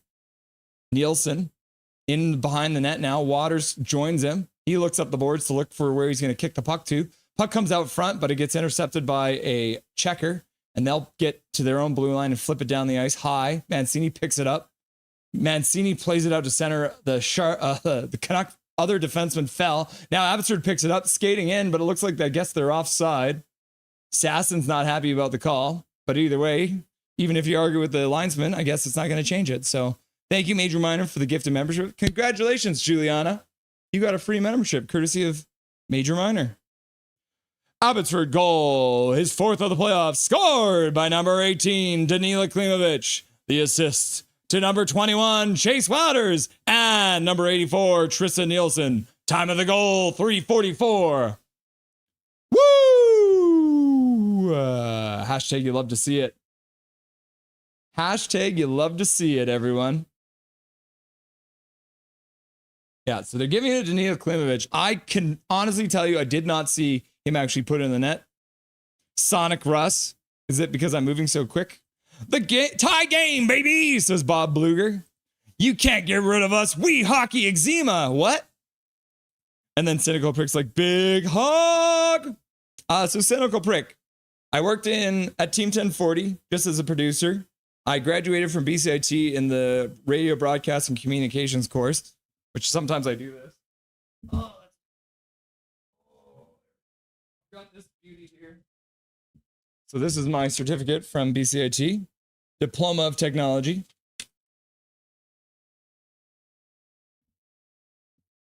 And I also did 50-50 for Canucks games.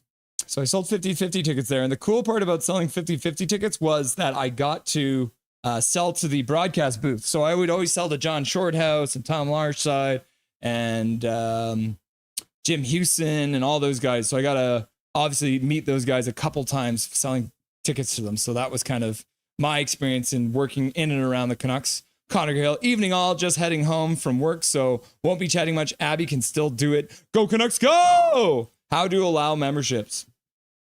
We'll tell you in the next breakage and play, hockey lover. So Abbotsford collects the puck in their own zone. Sasson plays it out to center. Carlson picks it up there and flips it into the near side corner of the Charlotte zone. Charlotte picks it up behind their own net. Gets mugged there. Oh, Abbotsford's going to take a penalty there. Sasson just grabbed his man and put him right to the ice. So right in front of the referee. The referee put the hand up. Charlotte moves in 6-on-5 now as they've pulled their goalie. Pass across. Pass back into the front. Abbotsford's going to hopefully get... Oh, they didn't quite get the puck there. But I guess they're blowing the whistle either way. But Max Sasson taking a penalty in the offensive zone as far away from the net as he can get. And just grabs his man and drags him down. Yeah, there's not much question there. The guy tried to turn, and then Max Sasson took his hand off his stick, grabbed him on the shoulder, and took him down. So the Charlotte Checkers going to the power play for the first time this game, unfortunately. Max Sasson, too far away from your net to be pulling that kind of stuff. KJ Brazy, I'll take 100. Thank you very much. Yeah, baby, that goal was dirty. Those were some silky hands by Wouters. Yep, Waters. Abbotsford plays the puck down the ice off the face-off. So Charlotte will have to start from their own zone on this power play. They played all the way up to the Canucks blue line. Dropped the puck. High slot. Intercepted there. Waters got a stick on it. Canucks can't quite get it out. Charlotte plays it down to the far side boards. Back to the blue line. Skating to the middle high slot. Benning plays it over. Shot to the front net. That gets actually blocked by the Charlotte checker in front. The puck comes back. Charlotte plays it back in front. Good stick there by Waters to prevent a good shot from getting off. The puck goes into the corner. Waters takes his man down. He's battling there. Breeze's there too. Canucks work it up to the blue line, but is kept in. Charlotte works it down to the half boards. Waters intercepts it there, and Jet Wu helps out too. Can't get it out though. And now they manage to scoop it down the ice. All three Canucks standing across the blue line, helping to get that one back out of the zone. Charlotte moves through center. Benning over the zone. Shot to the front of the net, and Shilovs makes a glove save. Abbotsford clears the front of the net. Oh my goodness. Yeah, Skoog getting worked over in front of the net. Skoog tends to like to try and give Artur Shilovs a hug, so I think Skoog might be a big Shilovs fan. Canucks hockey, baby. Are you not entertained? Hey, guys. Go, says Heastone. Cynical. 1,300 subs. Yeah, Big Mac, can you believe it? 1,300 subs. Yay. Hockey Lovers 22. Abby, Canucks, go. Ryan Gorner, my brother's in the chat. We on. What's up, Ryan Gorner? Nice to see you, brother. Watching all the way from down under in Darwin, Australia. Dance time.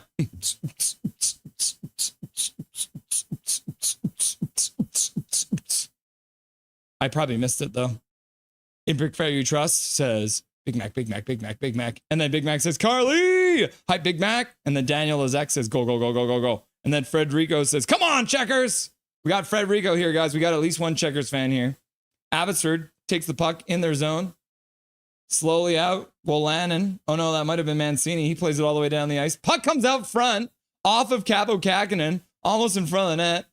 Capo Kakinen had some Patrickwa adventures so far in this series, having the puck bouncing off of him and out front. Checkers drop the puck in their own zone, then move it, dump it into the Abbey zone. Pick it up on the half boards on the far side, back to the blue line, chipping it down the boards again, picking it up there. Abbotsford, good sticks. Hirose plays it up the boards, intercepted there, back to the blue line, and the puck bounces on the Charlotte defenseman. Puck comes all the way down the ice. Capo Kakinen cues it up for his defenseman. They'll play it all the way down, or at least try to. Gets intercepted at center for a moment. They play it to the far side. Shilovs thought about coming out, decided not to. Puck gets rung around the boards. And that'll go all the way down the ice. And that's the end of the power play for the Charlotte Checkers. Abbotsford killing it off. The first power play of the game, Max Sasson. Whoo! Max Sasson's dabbing his forehead off after that one. After a bad penalty to take in the offensive zone. Abbotsford out to center. Puck gets knocked back. Now Jujhar Khaira picks it up. He skates into the near side corner. Drives around the net. Tries to wrap around. Puck comes out front. Puck bouncing around there. Abbotsford can't pick it up. Charlotte plays it up the boards on the near side. They'll flip it into the middle and out to center, where Kudratsev picks it up. He'll play it across for Wolanin. Wolanin plays it back for Kudratsev. Puck bounces, but he collects it up to the Charlotte blue line. Carried in. Jujhar Khaira with a shot, high shot, and Capo Kakinen makes a glove save and holds on to it. Jujhar Khaira giving a little chop to his Checker friend there in front of the net. Russ, were you doing color for the Express the year they won the RBC Cup? No, I was not, unfortunately. Dance Monkey song, Babylonia. Hype, major, minor. Major hype. Capo Kakinen wasn't even good enough to avoid getting fired from the Manitoba Moose. Went through 6 goalies this season just saying Kakinen isn't good. Just shoot. Smith is shifty little fella. Yeah, Gary, you're right about that. Hey, Russ, you scared me after you unmute. I'm sorry, Julius Sneezer. Get me a salad. Let's go, Abby, says Bobby Ray. I booed Kakinen off the ice one game when he was on my team, the Manitoba Moose. In Prick Fair You Trust knows the inside story on Kakinen. Used to be a member of the Manitoba Moose. Kudratsev picks it up behind his own net, tries to play it up front, goes off Klimovich's skates. Klimovic now in the corner fighting for it. He skates up the far side boards. He'll take a minute, play it out to center. Abbotsford loses the puck there. Nielsen can't pick it up. Now Klimovic tries to get it there, loses it. Charlotte moves the puck in, takes a hit for their a hit. Are they calling it offside? What's the call? Are they calling it a penalty? What's going on? Are they calling Max Sasson on a penalty? Tell me what you're doing, referees. Must have been offside. Oh no, Chase Wouters going to the box. Why the hell is Chase Wouters going to the box? So Abbotsford going to the penalty kill again. I don't know if we're going to get a replay of the penalty. Drew Richards in the chat. What's up, King of the Mods? And Drew Richards says, nice to see another huge stream. Make sure you like and subscribe if you haven't already to support our Captain Rusky. Thank you very much, Drew Richards. Milosh in the chat. Nice to see you. Russ, use your 2008 voice. My 2008 voice might have been a little bit more like this, right? I thought Abby has two now, Russ. They do. Russ is getting family-friendly ads, the best ones. Woohoo, says Scott Wood. What's up, Scott Wood? How's it going, man? Welcome to the stream. Calmly winning the cup. Go green, says Scott Wood. Hell yeah, Scott Wood. Hashtag BCIT, says Dijon Mustard. Why did you get out of radio? Because they don't pay you a lot. My last job working at Bell Globe Media, which was Team 1040, C-Fun, The Beat, and QMFM, I was getting paid $11 an hour, and I wasn't getting paid overtime. And I was working 10-hour days and getting paid for 8 hours, so I was going bankrupt. So I went back to work in restaurants. But I am happy to see that I have used some of the skills I learned in radio to do this stream, so nice. What's your plans for next season, off season? Is this your passion or hobby? This went from being a hobby to a hustle, and hopefully we'll turn it into a job one day. Cynical prick too. Canuck Clay in the house. Win or lose, want me to join me on my show tonight at 11:30. Short notice, I know. Would love to have you. Absolutely, Canuck Clay. I can do that. Let's do it. Book it. Canuck Clay X. Nothing is perfect. Coming up tonight at 11:30. You got it, Canuck Clay. I'll be there. Sounds like fun. 9:16 left to go in the first period, or in the second period of play. Charlotte on the power play. Puck is currently pinned in the boards. Mueller tying it up. Checkers trying to bring it out. A full-on rugby game happening now. Mueller digging away on it. Puck squeaks out up the boards. Charlotte picks it up there. They put it down the boards. And they're spinning at the blue line, playing it down into the near side corner. Pinned behind the boards by Wu for a moment. He takes his man off the puck. Breezewell rings around the boards high. Ends up coming to the blue line, kept in there. Charlotte skates into the face-off circle. Shot to the front of the net. Shelovs with a save. Puck comes to the far side corner. Back to the blue line. Charlotte plays it across the blue line, down low. Now they skate to the middle. Pass to the near side board. Shot to the front of the net. Shelov sees it all the way through, and the boys clear out Okuliar from the front of the net with his bubble on. Shelovs hangs on to it. Russ, go on, Clay, show. Wasn't going to do a show, but I think I will. Yeah, buddy, I'm there. Absolutely, Canuck Clay. Be happy to.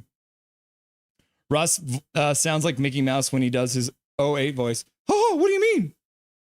Ho, the Canucks lining up in their own zone for a faceoff. Ho, 47 seconds left to play on this power play. Ho, 2-2's the score in Game 6 of the Calder Cup Finals. Ho.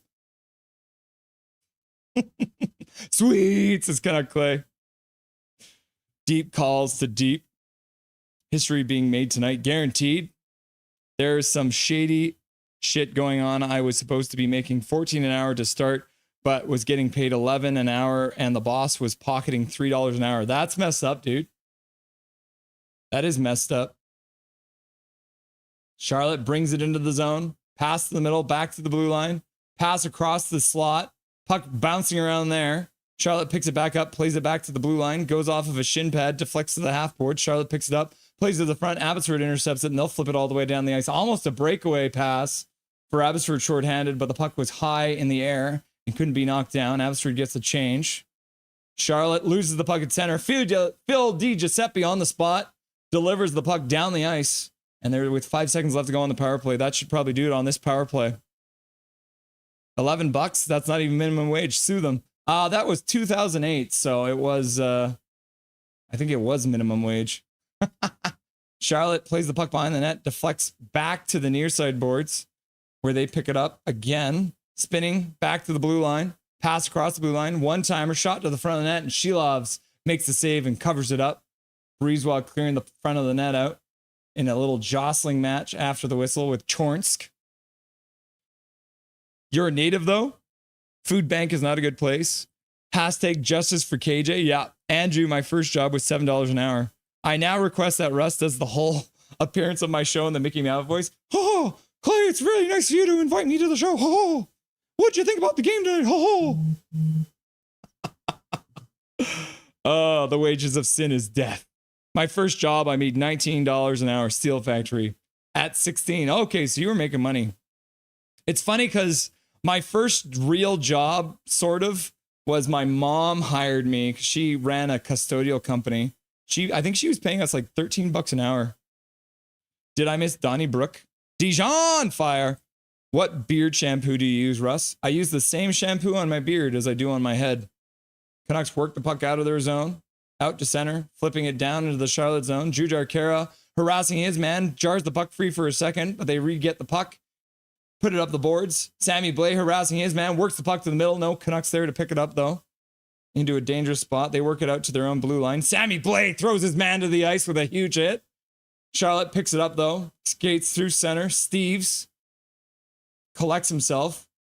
Shelov stops the puck, plays it behind the net. Abbotsford works it up the boards, out to center.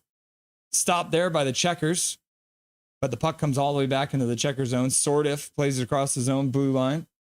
They get to center and flip it in. Puck rings around the boards, comes all the way back to the blue line, picked up there by the Canucks. Sammy Blais picks it up. Abbotsford moves out 3-on-3 now. Speed to the front of the net. Another glove gets lost. Abbotsford works it down the boards.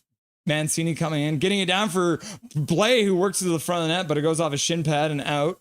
The Canucks work the puck down low again behind the net. Sammy Blais throws another hit. The guys are watching out now. Lekkermacki onto the ice, so the Abbotsford Canucks have started to change. Mancini on the point, works it down to the half boards. The Canucks chip it down to the near side corner, but Charlotte picks it up there, and they'll ring it around the boards behind the net. Sasson in on the forecheck now, harassing his man. The glove is getting in the way now, but Charlotte manages to work it, and they're going to get the puck over their own blue line, playing up to the Canucks blue line, and they'll chip it in there. Mancini, near side corner, flips it behind the net. Hirose then plays it back for Mancini on near side.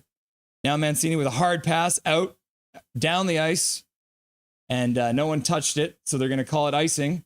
And the Canucks are giving the linesman a piece of their mind because they said it got touched, and now the other linesman's coming in and saying it's going to be not an icing call. So they're going to face off just outside the... Yeah, they're blowing off the icing because the referee didn't know the rules. So the linesman corrected his buddy. The one lineman knew the rules, and the other linesman did not know the rules. And so, Hank, what's cooking? Good looking? How's it going, Hank? Nice to see you, buddy. She loves. KJ, WTF, man. That's literal wage theft. Yep. Hulk shaking on Macho Man aura. The food bank doesn't pay overtime. I used to drive the forklift there. Horrible refs. My condolences, Bobby Ray. Oh, yes. Just, you saw Dobby for a second there. My husband's grandma passed away. I'm sorry to hear that, Bobby Ray. Never hard to lose. It's never easy to lose a grandma. My condolences. Federico can join, but he may never leave. Laugh out loud. Cynical prick. I sure hope we don't lose Manny to another team. He's an awesome coach and a great guy. I agree. If we lose Manny because we hired Adam Foote, then I'll be quite upset. Go Canucks, go. Go Canucks, go, says Daniel Lozek. Huge kill. Yep. Dijon's just like, go Canucks, glow. You make a good point, KJ. Laugh out loud, KJ. Cooking dinner, so I'm only kind of here. Andrew in the kitchen, cooking. Looks like I'm playing the drums, not cooking. Some big old drums. Izod with the oyster and the fire in the chat. Izod, do you know any Bible verses? And then Zach McNally's like, green and blue. And then Izod's like, Proverbs 20, verse 1. But ultimately, it isn't what you know. It's about who you know. Is that in the Bible? WTF, another Abby penalty. Pathetic call, says Carly. All right, Abby wins the draw at center. So they said it was no icing. Abby flips the puck out to center now. Intercepted by the Checkers, who pick it up just outside the blue line. They lose the puck momentarily on the boards, playing it high slot, shot to the front of net. Shilov's with a save, and he manages to recover the rebound and cover it up. But another good chance from high in the slot for the Checkers there. Shilov's up to the task, though. Yep, that's confirmation enough for me. Gen 0. Hormazu Carletta. KJ, yeah, the food bank isn't massive multi-billion-dollar corpo. Heck yeah, heck to the yeah. Renee, hey there. Thank you to whomever gifted my channel membership. Nice surprise. You're very welcome, Renee. It was either Big Mac or Major Minor. Swear jar. Clay, getting that get that stream link up so he can get high on the leaderboard there. Face off to Shilov's right. Abby wins it on a bit of a scramble jog. Kudratsev plays it behind for Brisebois up to the blue line. Phil DiGiuseppe works the puck just outside the line. Charlotte picks it up in the neutral zone, slaps it into the Canucks zone, brings around the boards. Brisebois first onto it on the far side corner, but he puts it behind the net where Skoog picks it up. Skoog battling behind the net with Phil DiGiuseppe. Kudratsev's there too. Charlotte picks it up, chips it off of a stick, and that goes out of play in the Canucks zone. So with 4:42 left to go in the second period of play, a 2-2 tie right now. Face-off will be to Shilov's right. And a young lady in the crowd is stoked to finally have a puck that she can call a souvenir. Horrible refs. My first government job was $12.50 an hour working at KFC. Laugh out loud. Kentucky Fried Chicken is delicious. Nice profile picture, KJ says Nuck for life. You guys have the same profile picture, don't you? Oyster Fire. My husband was foreman. Yay to for nepotism. Your uncle was foreman. That's funny. Oh, yeah. Oh, for fuck's sakes. Who we got an imposter against is Gary Wiseman. Swear jar. She loves. Wave. Loaf. Abbotsford wins the draw in their own zone. Kudratsev over for Brisebois. Up to Jujar Carew. Flips it out to center. Now Smith gets it and flips it down the ice. Abby starts a change. Always KJ, go loco on him. See loves. Charlotte brings it into the Abbey zone. Good back check there by Kudratsev. Works the puck free for Jujar Carew, who skates it through his own zone over the blue line, out through the neutral ice, over center. Good move at the blue line, carries it in, ends up ringing around the boards. Puck comes in, up the half board, stopped there by the Canucks, but they get double teamed there on the boards, and Charlotte works it out to center. Mancini plays across his own blue line. Gets the puck back on the near side. He'll start skating out. Gets to center. He'll whip the puck in. Puck gets stopped behind the net by Capo Kakinen, or at least stopped slightly. Charlotte in behind their own net. Plays it up to the face-off dot. Gets pushed back there by the Canucks. Canucks block that pass now. Puck does roll out to center ice. Hirose pinches up. Puts it up for Nielsen, who plays it up for Sasson. Sasson over for Carlson. Carlson with a shot to the front of the net. At the blue line, Abby keeps it in. Wu flips it on net. Puck rolling around and high in the top of the crease. Wu pinches in to get it again. Puts it across the ice. Puck bounces back to Wilana, who throws it into the slot. That gets stopped by the Checkers. The Checkers try and flip it out of their own zone. Can't. Puck comes down the half boards. Abby works it in behind the net. Baines picks it up there. Rings around the boards. Wu picks it up on the blue line. Passes it back down. Comes in behind the net for Carlson. Carlson strong on the puck. Tries to put it up front for Wu. Puck gets blocked. Now Carlson working his man over. Comes back up with the puck. Shot gets flipped to the front of the net. Puck comes to the boards. Abbotsford rings it in behind the net. Carlson skates there to pick it up. He'll skate up the far boards. Puts it over to Wu on the high slot. Shot to the front of the net. Tipped on. Comes in front for Baines. Baines can't get it. He picks it up though. Flips to the front of the net. And Abby scores! Abbotsford scores! Make it 3-2. Baines put it across for Carlson. And on the backdoor play, Carlson puts it past Capo Kakinen. And the Abbotsford Canucks in the second period have taken a 3-2 lead. Woo! Abby was furious pressure and it pays off. Digging the puck out. Baines puts it across the crease. Carlson got away from his check and comes up with the puck. Good job by Baines to pick it up and just finding Carlson coming down through the face-off circle. Hard pass across, and Carlson makes no mistake and jams it in back of the net. 3-2. Goal! Go, go, go, go, go. Boom, go, go, go, go. Swerving everything. Go, go, go, go, go, go. CR Nucks. That was unreal. LFG. Carlson says big hug. Carlson, baby. Michael Chow. Carlson. Abby brings it back into the zone. Controlling again. Pressuring. My goodness. Big Mac dropping another gift of membership to celebrate the goal. Congratulations to CR Nuck 58. Welcome to the stream, CR Nuck 58. I just saw your comment there celebrating the goal, and you get to celebrate with a free gift of membership courtesy of Big Mac. Thank you very much, Big Mac. Puck in front. Shilov's grabbing it. Charlotte brought the puck down the ice. Now they're just wrestling in front of the net. Got a Charlotte checker player. Shilov's mask is up. The referee's got his hand in the air. They're pointing at someone. Sordiff and Waters getting into it. Waters and Sordiff just holding each other at arm's length. My goodness. Yes, just got Russ play-by-play synced with the video. Perfect! So the referee put his hand up before. So now Lockwood has Nielsen. Let's see what the call is. So Couliar goes down in front on a cross-check from Olanin or Nielsen. So it looks like they might be calling a cross-check on someone. Shilov's not happy, though, having a chat with Samuel. Number 42, the referee. What are they doing here? Jordan Samuel Thomas making the call. Shilov still with his helmet off, collecting himself. Yeah, so Linus Carlson from RC Baines and Jet Wu. My goodness. Big Mac hype! Dijon's like, go, go, go, go, go, go. And then Inprick Fairy Trust is like, Capo sucks. And then Hank's like, go, la, la, la, la, la. And then Keith is like, okay, so the Charlotte Checkers do end up with a power play out of that. That is a weak-ass call because Okuliar went down way too easy in front of the net. But they're going to call it a cross-check on Tristan Nielsen in front of the net. Checkers work it into the Canucks zone, but they pick it up just inside their blue line, work it out to the neutral zone.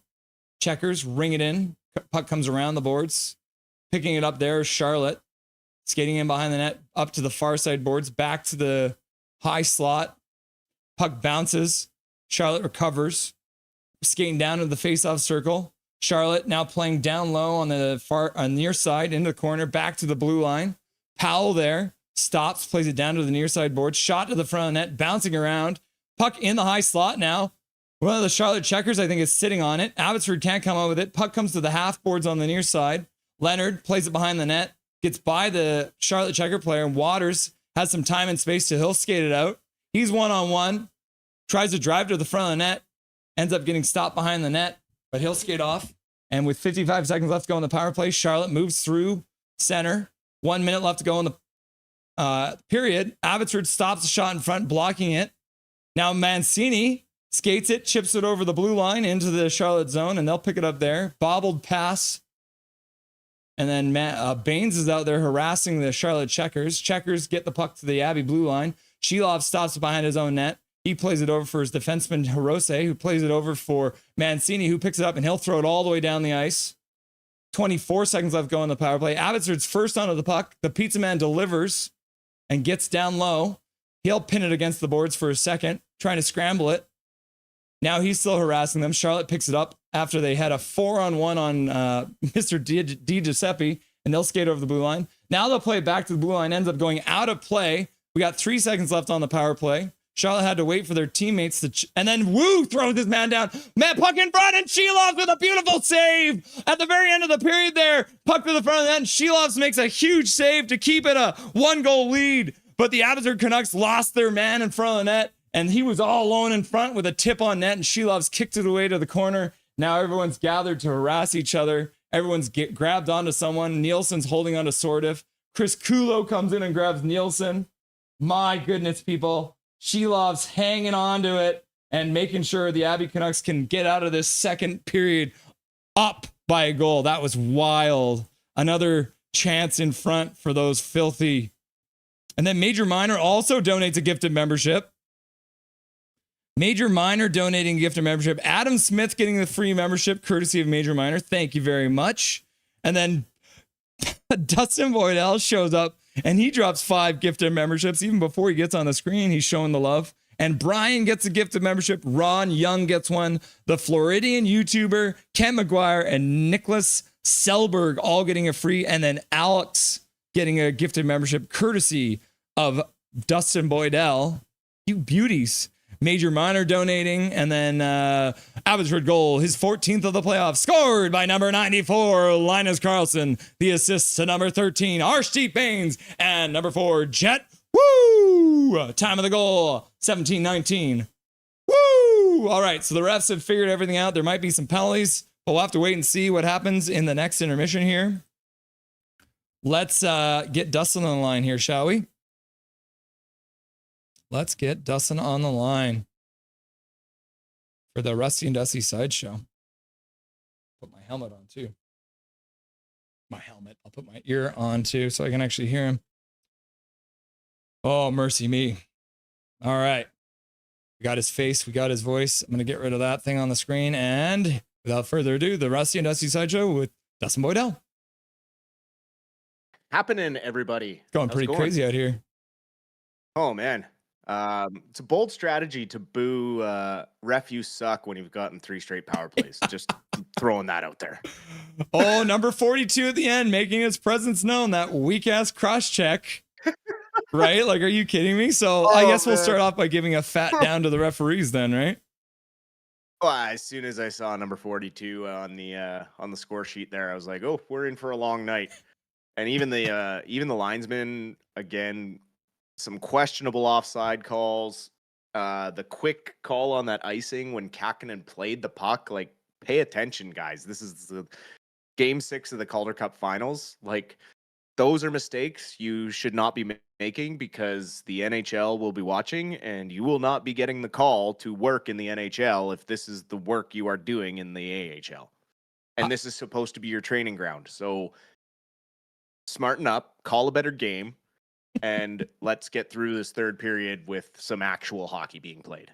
Well, down to the refs, but I say we give an up to the linesman because they did get that call right because the Charlotte Checker player did bat the puck out of the air over the glass. So delay of game did get the proper call. Initially, I think the one's lineman said it wasn't, but then they managed to get together. So we'll give the referees a down and we're going to give the linesman an up for at least that penalty call. Fine. Yeah, fine. What about fine? What about Shelovs? Did you see what? One sec. They just put up the penalties for the end of the second there, and Di Giuseppe and Benning both got 2 minutes for removing opponent's helmet. Yeah, right there. 2 minutes for removing your opponent's helmet. Hilarious. That's just such funny wording for a penalty. Anyways, Shelovs, yes, incredible game again. I mean, we've said it every show, every game. He's just incredibly sound in these playoffs, and the Calder Cup Finals specifically didn't really have much of a chance on the first 2 Charlotte goals. A nice 2-on-1 on the second one, and then the first one just a great shot by Leonard through traffic there to beat him short side. But other than that, he's made some really key saves. The penalty kill again, 3 straight in the second period, so that's huge. The first one they killed off really gave them some momentum, especially after Klimovich got the goal in 3 minutes in. What a pass by Baines on that absolute dog of a shift by that line to find Carlson backdoor. Like, amazing. Carlson again extending his playoff point lead and inching ever closer to Shelovs for MVP, but as Shelovs continues to shine, it's going to be impossible to catch him just with the 5 shutouts he put up earlier, with the sheer number of games he's had to play over top of any other goaltender that played in these playoffs. He's just miles and above the MVP for me when it comes to the Calder Cup, win or lose at this point. Can you do me a favor, Dustin? Because obviously, if you heard my call of the Klimovich goal, I had no idea how that went in. How does it get credited to Klimovich? Because I thought Nielsen touched it, but they did award it to Klimovich. Did you see it any better than I did? Not really. I think they initially thought that maybe a Charlotte stick pushed it in afterwards, not Nielsen. So then it gets awarded to Klimovich right now. But I think during between periods, the AHL will likely review that one, and it might go Nielsen's way. Hard to really say. It happened so fast, and the replays in the AHL broadcasts aren't the greatest. So we'll just keep an eye on that and see if they update that stat anytime soon. Yeah. Either way, they call it a goal, so I don't care who scored it because it doesn't matter. It's just a goal for the Abbey Canucks. Absolutely. And we got to give it up being up 3-2 going into the third period, because Abbey so far this playoffs is yet to lose when leading after 2 periods. So hopefully that trend continues and they can finish this one off, because I really don't want this one to go to game 7 with the quality of ice that we're seeing. I mean, again, like we talked about at the end of post game last game, the first 5 minutes of the period are so key. And you saw Abbey in the first period push hard in the first 5 minutes, and then Charlotte kind of got the momentum after that, and then you started to see the puck kind of bounce around. And then again in the second, the early strike by Klimovich and crew there.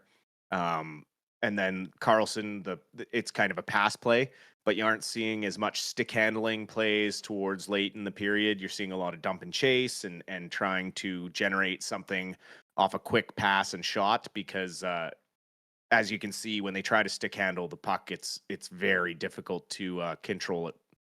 I want to give an up to Mancini falling and not resulting in a 2-on-1, because that was a very similar play to what we saw last game. Mancini absolutely having his skates blow up on him for a minute there. We saw also Hirose falling down, which resulted in a 2-on-1 as well. So, man, that it's tough ice out there, but at least they're both playing on the same servers. And like you said, Abbey's got the lead, so it's probably going to be a lot harder to come back on this ice than it would be to keep the lead here. Exactly. I mean, Charlotte's going to have to press, and when they start to press, that's when mistakes happen, especially on poor quality ice. You know, by the 10-minute mark in this third period, it's going to be like mush. You can see the speed kind of starts to drop in all the players as the periods go on, because there's just no traction to stay on top of the ice. They're cutting in so hard. It's unfortunate, but I mean, Charlotte isn't used to having hockey this late in the year, so and they're going through a bit of a heat wave, so it's just bad timing. Yeah, even I saw the Charlotte Checkers Twitter account was like, "You're not in Abbotsford anymore" with their weather forecast. And I'm like, why are you bragging about your bad ice? Andrew makes a good point too here in chat. 7-0 after losing one. So haven't lost a game when leading going into the third period, and haven't lost after losing a game before. So they haven't lost 2 in a row in the playoffs all season long. Absolutely. Yep. Petey speaks. And okay, go. No, let's go back. Petey speaks. Oh, I just wanted to say again, like we kind of talked about, no lineup changes. Malhotra sticking with this crew now. It's kind of this is the lineup now we're going with until the end of the series. Yeah. So Petey speaks. He did an interview with Leo Carlson, which was fun. Leo Carlson plays for the Anaheim Ducks, but they're both Swedes. They were, I think it was something to do with like maybe Bauer or some other brand that they represent. It was pretty much a bubblegum interview. There wasn't any like hard hitting questions. But one thing I wanted to ask you about was the interaction, because obviously they asked about Pettersson and Carlson's cities they play in, because I think Carlson said he signed like 3 autographs and posed for 3 photos in his entire time in Anaheim. And Petey's like, that's like every hour for me here, essentially. But the main thing I took out of this interview, and I don't know if you took the same thing out, was Pettersson just seems to have that a little bit of that like fun side back to him in this interview, which was good to see, because there has been so much negativity around him and this team. It was kind of fun to see him hanging out with one of his fellow Swedes, just kind of having a good time chatting. For sure. He needed to get home for a bit and recharge back to Sweden. And he's made a couple trips back to Vancouver already to meet with coaching staff and work on some things and check in with his progression with his off-season training. Mm-hmm. I've seen a couple of pictures of him. He already looks like he's added weight to his upper body, which is great to see. It looks like he's healthy and feeling good. He talked about even when there's a lot of negativity coming from the Vancouver fans, he still has a positive attitude towards it because they care. He loves playing in a hockey market. And he is one of the most competitive people in the league. And you'll have plenty of teammates tell you that. He's just a little bit more introverted than people are accustomed to hockey players being. And, you know, I've always been a big defender of Petey because I think he's just misunderstood a little bit. And I really think he's going to shut a lot of people up coming into training camp with some speed and strength that we weren't expecting. And I really hope that he's ready to push the offense and be the driving force and get back to that 100-point plus player that we saw a couple years ago. Well, speaking of Anaheim, there was some news from the Anaheim Ducks today trading Trevor Zegras to the Philadelphia Flyers, the perfect player for Rick Tocchet's system, right? Oh, yeah. The first time that guy tries a fancy deke, what do you think Tocchet's going to do? I mean, can you get any balder than bald? He's going to end up scalping himself. He'll just pull the top of his head right off. Absolutely. I mean, I don't see how that relationship blossoms. I mean, he didn't like Pedersen as a player. The skill set that Zegras brings, I mean, he kind of marches to the beat of his own drum. That's been one of the knocks against him. He takes high risk chances offensively that can lead to mistakes coming back to your own end that are big no-nos in a Tocchet system. So we'll see how long that relationship lasts, but I don't see it going great on the ice. You've never really heard anyone complain about Tocchet's personality off the ice. Mm-hmm. And they don't really complain about, you know, the systems or whatever. They say he's a great coach, but at the end of the day, if your offense is stale and you've lost the ability to score, it just follows Tocchet around the league. So it'll be interesting to see what Philadelphia's stats are going into this season. You know, they might start off well and have that Rick Tocchet honeymoon period and then peter off, or they might just start with a super tight trap system where they dump and chase and don't score, and all of a sudden Philly's down at the bottom of the league in scoring. We won't know until the season happens, but I really don't see Zegras fitting great there. It's unfortunate because he's a hell of a player, offensive player, and they got him for pretty cheap. I mean, if the Canucks weren't in on that, then I'm a little confused as to what they're trying to do this offseason. But again, Canucks are kind of handcuffed and neutered by the fact that Abby is going so deep into the playoffs. Correct. It's a blessing and a curse. I was going to say Zegras is on the team because it's a family affair, because when Connor Garland beat him up, Connor Garland became Zegras' dad, and Connor Garland is Rick Tocchet's son. So that means Rick Tocchet is going to be coaching his grandson. And that's kind of the connection that I've made. It makes sense now. There you go. Yeah, makes sense. Goalie Garden. We've talked about this before. The Vancouver Canucks as an organization went from being a goalie graveyard in the years between Kirk McLean and Roberto Luongo. And then pretty much since maybe a couple years after that, they've really become a goalie garden, especially lately with all the talent they have up and down, all the way down to the ECHL with Ty Young. Does the play of Shilovs through this run, this Butterfield Trophy-like performance, does that make Demko more expendable? I think it absolutely does. Seeing what Shilovs has been able to accomplish in the playoffs makes you more comfortable getting him ready to come up to the big club, especially when he's going to have a hunger for the NHL that's more than he's ever had so far in his career, especially going through this offseason. The other issue is after this year, Shilovs will require waivers to go back down. Mm-hmm. So if he gets called up, there's no way he's making it back through waivers. So at that point, the Canucks will absolutely have to make a decision when it comes to Shilovs, because you don't want to call him up and have him sitting around as the third goalie and never playing. You don't want him to get buried in the AHL and get bored and get disgruntled. So they're in a strange position of they may have to include him or Demko in a trade. And for me right now, given Demko's injury history and his inability to string together more than 10 games in a row, it makes him, hard to extend. He is getting older, and there's just so many things that are kind of working against Demko, and you maybe want to trade him before he's worth absolutely nothing. Especially with Tolopilo, Patera, and Ty Young in the minors ready to go. I mean, Ty Young didn't get to play a lot in junior. He was a backup. And so a knock against him was he didn't see much game time, so he didn't have the greatest stats.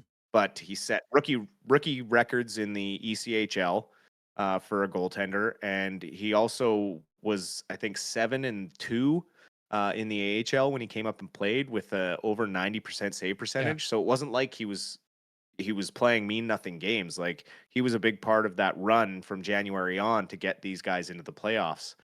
So I think it absolutely makes Demko movable, or any one of the other goaltending prospects that we have that we think maybe we won't be able to get into the big club in time.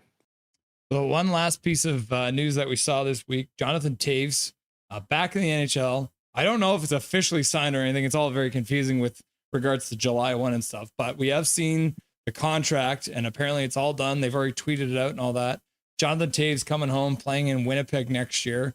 Is this a good move for Winnipeg, or are you just worried that they're grasping at straws right now, bringing in a guy who hasn't played in 2 years? Well, I think it's a safe move the way they've structured the contract. I mean, he has to play 10 games to get an extra $550,000, and then 20 games to get an extra $550,000. So he has to play a certain number of games to get like his value out of coming back. I mean, he's an absolute safe person to put in at 3C, with the maybe possibility of him bumping up to 2C. He's got multiple Stanley Cups. He is a Hart Trophy winner, I believe. So he's got tons of winning pedigree behind him. And if he truly is healthy, I think he could be that effective leadership that Winnipeg needs to become a playoff team, because I've said for the last couple of years that Winnipeg is structured for the regular season. And when they get to the playoffs, they so heavily lean on Connor Hellebuck that if it goes sideways for him, they're done. And that's exactly what happened this year, is that he flamed out at the wrong time of the year, and they didn't have an answer for it, because in the playoffs, you just can't outscore your problems because you're playing teams that are winning teams. So hopefully Toews can maybe bring them more structure and push them further down that playoff run. I'm just confirming, Toews didn't win the Hart, but he won the Conn Smythe Trophy as best player in the playoffs in 2010. So, but he also has the Frank J. Selke Trophy. This is Merrick Messier, but who is this Merrick Messier leadership award? I've never heard of that guy before. Some jerk that used to play for the Rangers. Never played for us though. Yeah, never.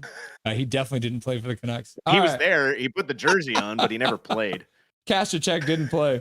All right, Dustin, thank you very much for joining us for the Rusty and Dusty Sideshow. Enjoy the third period, and it's going to be 4-on-4 to start here, so we'll see you again in the postgame show, brother. Sounds good. Hopefully we're celebrating a win. Dustin Boydell, everyone, stopping by for the Rusty and Dusty Sideshow. The boys have lined up 4-on-4 to start the period, as mentioned. Face-off won by the Checkers to start. Puck back in their own zone. They'll control there. Harassed immediately by Sasson. Sasson makes his man fall down, but the guy gets up and controls the puck anyways. Sasson now is trying to skate back. Checkers coming out. 3-on-2 now. Abbotsford skates hard to get back. Bouncing puck. Abbotsford works it up to their own blue line. Now they'll have a 2-on-1 coming back. Sasson coming in with Bain. Sasson with a shot. Saved by Kakinen. Kakinen slides across and makes a save on the rebound. 2-on-1 materializing there. Charlotte picks up the puck in their own zone. In Brick Ferry Trust is like, go Canucks, go, go Canucks, go. And then Mr. Bannock is like, LMAO. yeah.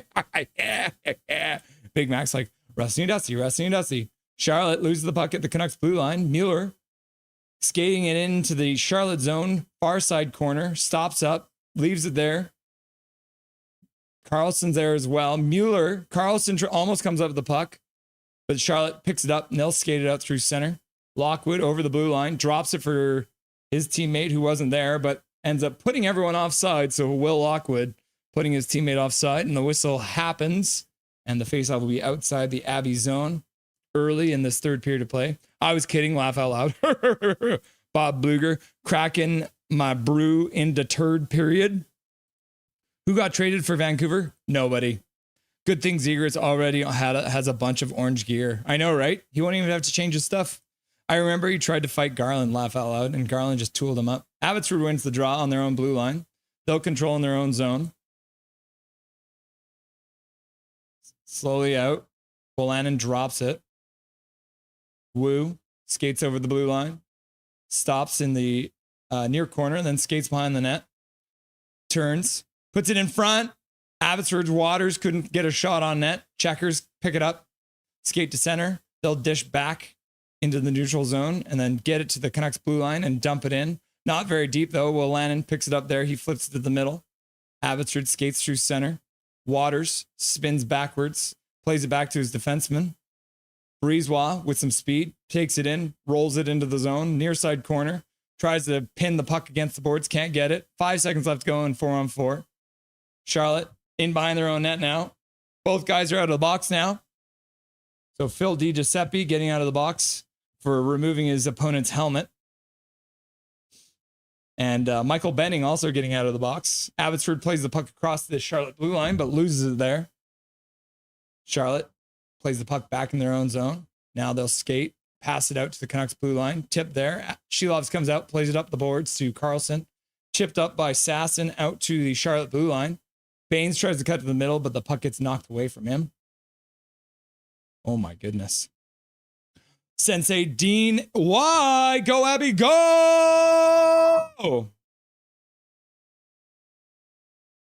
KJ Brazy, trade Demko first. Charlotte picks up the puck in the Abbey zone, plays it down to the below the goal line, back to the blue line, far side. Pass down to the middle of the slot. Abbotsford intercepts it there. Now Abbey might have a chance for an odd man rush, but Charlotte does well to get back. Abbotsford plays the puck back to the blue line, but the man who is there ends up going off for a change, so Charlotte picks it up. Jesse Puljujärvi rings it in, and he'll have the puck come off the boards, go to the front of the net. Shelovs covers it there with 16:51 left to go in the third period. Hoo-wee! Lots of action. Carlson taking a big hit there, but he made the play up to the other blue line. Carlson making no mistake, getting the puck out of the zone. Messier 11 in the house. Messier? Is that how you say it? Messier? Izod says Hormuz loves tuna casserole. KY. Shelovs has a lot of potential. Go with Lanky and Shelovs. Too many goalies. It's not a bad problem to have. Correct. Joe Fisher, as a Flyers fan, I like the pickup of Zegras, but I'm going to miss Ryan P. He was a great depth player. Yeah, I didn't know much about Ryan P. Is it Polling? Ryan Polling? Cynical prick. Was reorganizing my office during the intermission and totally just busted my monitor. Most expensive clean up ever, mother F. I'm sorry to hear that, dude. That sucks, man. Abbotsford intercepts it.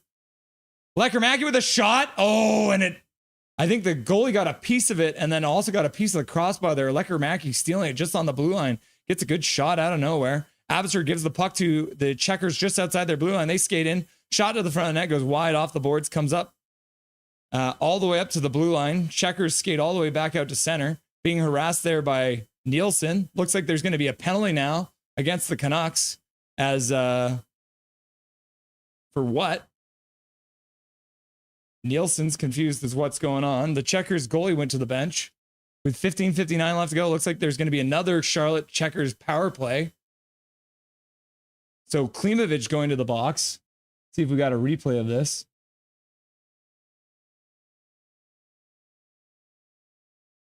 Is it 2 minutes for hooking? Is that what they're calling that?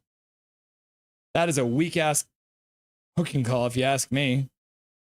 Haas, harass and sass him. I wanted Taves in Vancouver. Abby's 9-0 when leading after 2 periods. Dig in! And then Florida's like, hi, Russell. And then Frederico says, let's go checkers. Get to dig deep.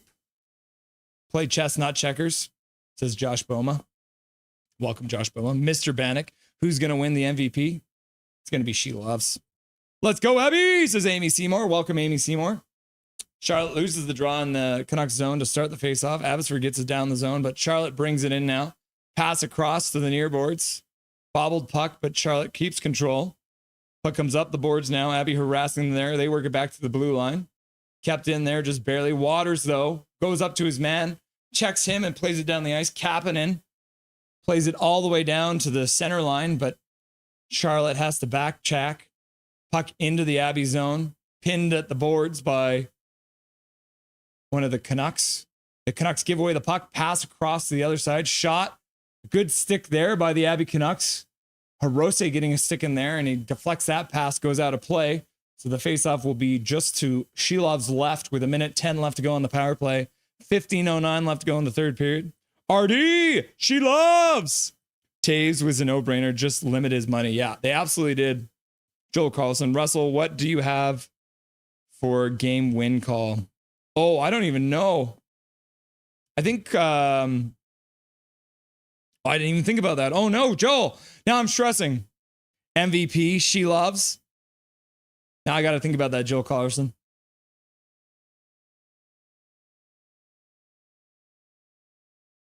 Puck pinned in the corner. Mancini not moving an inch. He's fine to just keep it there. Mancini now working it up the boards. Waters is there. Puck comes to Mueller. Mueller chips it off the boards, and that'll go all the way down the ice with 45 seconds left to go in the Charlotte power play. Damn it, also Sensei Dean Y. Appalling, you mean Troy? Laugh out loud. Scott Wood. Woohoo, let's go green. Let's go, says Scott Wood. I have a feeling it'll go to overtime, says Frederico. And then Big Mac just donates a gifted membership out of nowhere. Thank you very much, Big Mac, for the donated membership. The Banger 8401 getting the free gifted membership from Big Mac. Thank you very much, Big Mac, for the no. And congratulations, the Banger 8401. Charlotte carries it over the Canucks blue line, stopping up. 1 second left to go in the power play. Puck down the middle. They lose their man. Puck out to the Klimovich coming out of the box. He skates over the blue line. He stops up and waits. Shot to the front of net. Capo Kakinen makes the save and goes, and he doesn't give up any rebound, and they'll cover it for a whistle in his zone. My goodness. Thank you, Big Mac, for the dono. 600 plus viewers. What? Got 600 people in chat. That's wild. That is some wild stuff out here, kids. Just do. Big Mac with the dono. Hype him. The time is now, says Scotwood. Big Mac dono hype. Flipping All Night says, let's go. What's up, Flipping All Night? Michael Chow. Woo. And then Swerve Nerve says, on a dusty night in June, the pride of Abbotsford has claimed the Calder Cup in an unfriendly confines of Bojangle Arena. That's very poetic. Don't ever think it. Channel Jim Robson. Abbey Canucks! Abbey Canucks! Abbey Canucks! Looking good, green. Woohoo! Let's go, Abbotsford! Major Minor. Yeah, I hate the spelling of the guy's name, though. Holy cow, Mancini totally faked out Kara. Yep. Emma Grace said, go Canucks, go! Your wife is back! It takes one to know one, Capybara. In Pick Fairy Trust. Jesse, NHL washout Pilly RV. Yep, that's accurate. Love me some She Loves. And then Flippin' All Night shows up and is like, here, I want to give you a nice heart emoji and star eyes and a $24.99 donation. Hashtag you love to see it. Thank you very much, Flippin' All Night. Thanks for being here. And I love the profile picture too. It's raining love out there, and you're raining love on a Nothing is Perfect. Thank you very much for that fat donation of $25. That's absolutely amazing, Flipping All Night. Very generous of you. Out of nowhere too. First time I've seen you in chat. Thank you very much. Let's go, Russell! All right, face off to Capo Kakinen's right. Sasson lining up, see if he'll actually be able to take it or if he'll get waved out like usual. Daniel doing the wave. Swervin' Irvin doing the wave. Let's go, Abby, says Bobby Ray. Charlotte wins the scrambled draw. They work it out through center. Intercepted there by the Canucks. Now Sasson skates in, shot to the front of the net. Kakinen makes a save. Puck comes to the corner. Sasson skates onto it. He gets taken down in the corner. Now the man sitting on top of him. Baines gets cross-checked.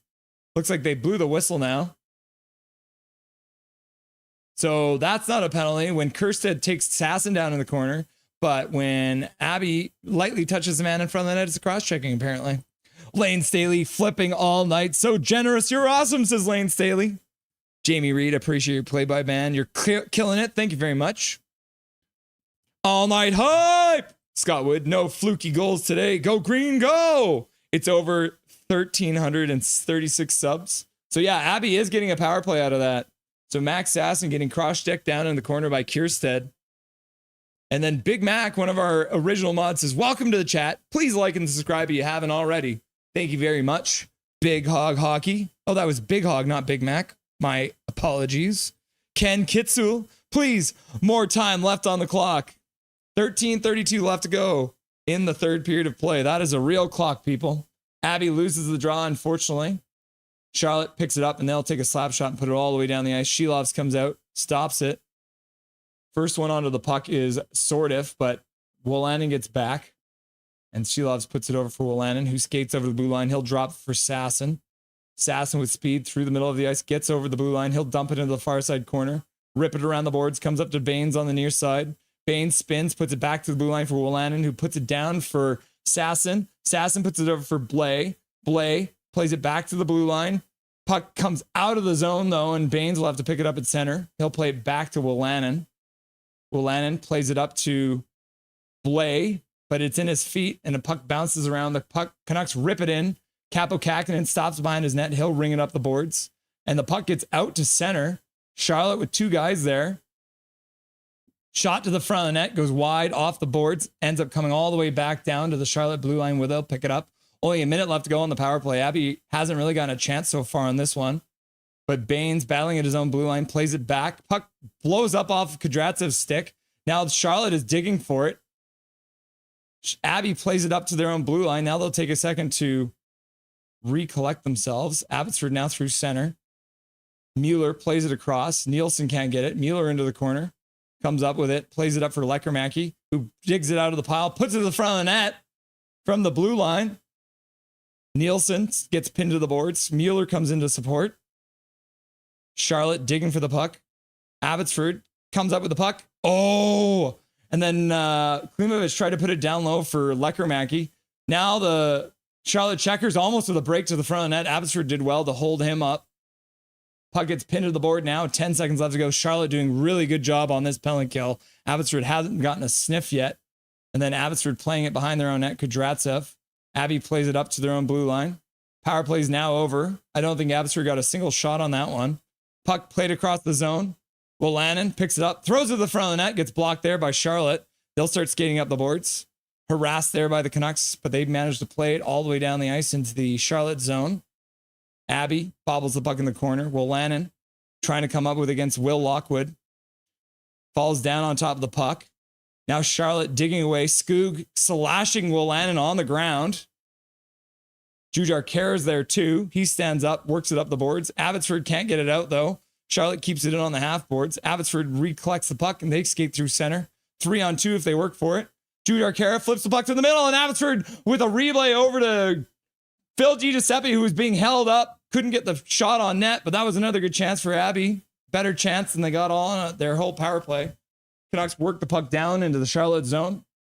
In behind, Benning skates it out of his zone, passes out to center.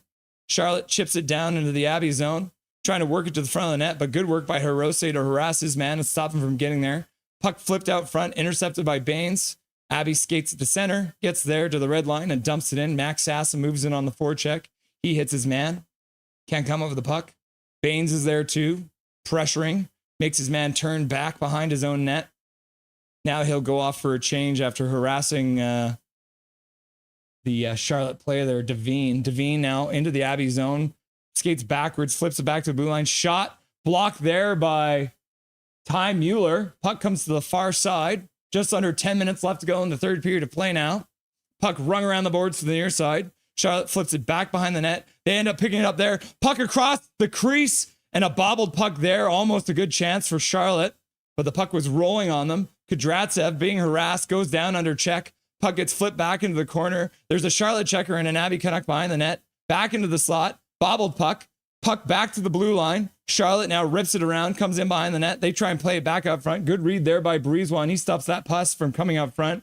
Abby tries to pick it up on the half boards, ends up getting flipped down towards the front of the net, played away by Kudratsev to the far side boards. And then Abby, in desperation, flips it all the way down the ice. That's going to be just enough for icing. And they won't be able to change. Unfortunately, Abby needs to learn the rules.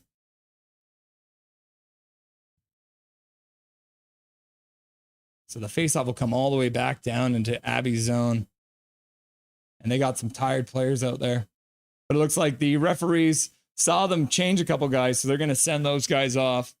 So Kudratsev and Wolanin are still out. Nope, they're keeping Breezewell. Breezewell is still out there. Go green, Scott from Penticton.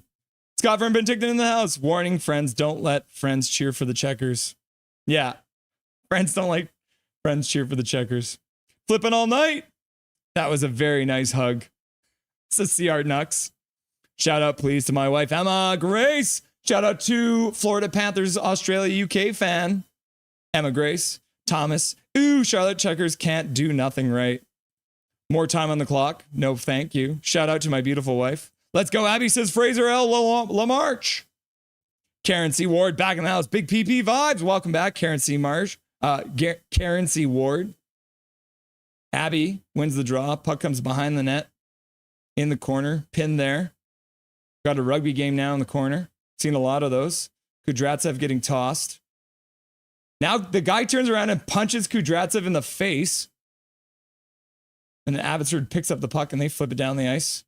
Rolling puck. Bouncing. That's going to be another icing call.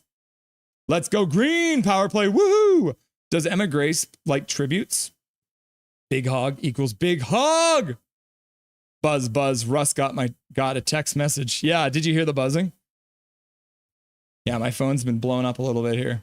Shout out to my Emma Grace, Russell. Abby Canucks power play. PP vibes. Thanks, dude. Pathetic PP. Yeah. Baines for Prime Minister. Hell yeah. Oh, and then Glenn D's here. Rain fan cheering for Artie. Ooh, the Ottawa Rain. Glenn D. Thank you for being here. And thank you for the $4.99, Glenn D. I appreciate that, my dude. Showing up and donating for Artur Shilovs, the king of Latvia. Canucks finally managed to work the puck out to center. We now have a crazy camera angle. We've got the puck feed, so I can literally only see who's... Okay, now they switch back. Okay, Charlotte in, takes a shot to the front of the net, and Shilovs grabs that puck as it rolled towards the net, and he'll cover it up for a whistle with 8:24 left to go. Glenn D in the house! Cheering for Artie! Coming in peace. We love to see it. Thanks for being here, Glenn D. Puck is bouncing around so much. Come on, Sabbatical Abbotsford. Basketball BAHL, says Gary Wiseman. Welcome. Ontario, question mark. Swervener, it's in Ontario, California. Isn't that weird? Flipping all night. Come on, Abby. How many time? Got 8:24 left to go in the third period of play. Nice chance. Ontario and California. Yeah. Let's go. I know. In Pick Friday, we trust Canucks glow. Canucks glow. And then AJ Dula shows up. Hi, everyone. And then Big Hog's like, yeah. And then Flipping All Night says, hi, AJ. And then Gary Wiseman says, hello, person. Thomas says, we need some more new Nothing is Perfect stickers like KJ Breezy and Big Hog Hockey Major Swerve and Irvin. Maybe. You never know what the summer will bring. Let's go, Vancouver! Swerve and Irvin. I just here so I won't get fined. I'm just here so I won't get fined. Shout out to Marshawn Lynch. Canucks glow. Canucks glow. I would not be opposed 111 says KJ Brazy. He wants his own emoji. Calvin 99 Charlie doing the wave. Woo! And then Thomas is like laugh out loud, laughing.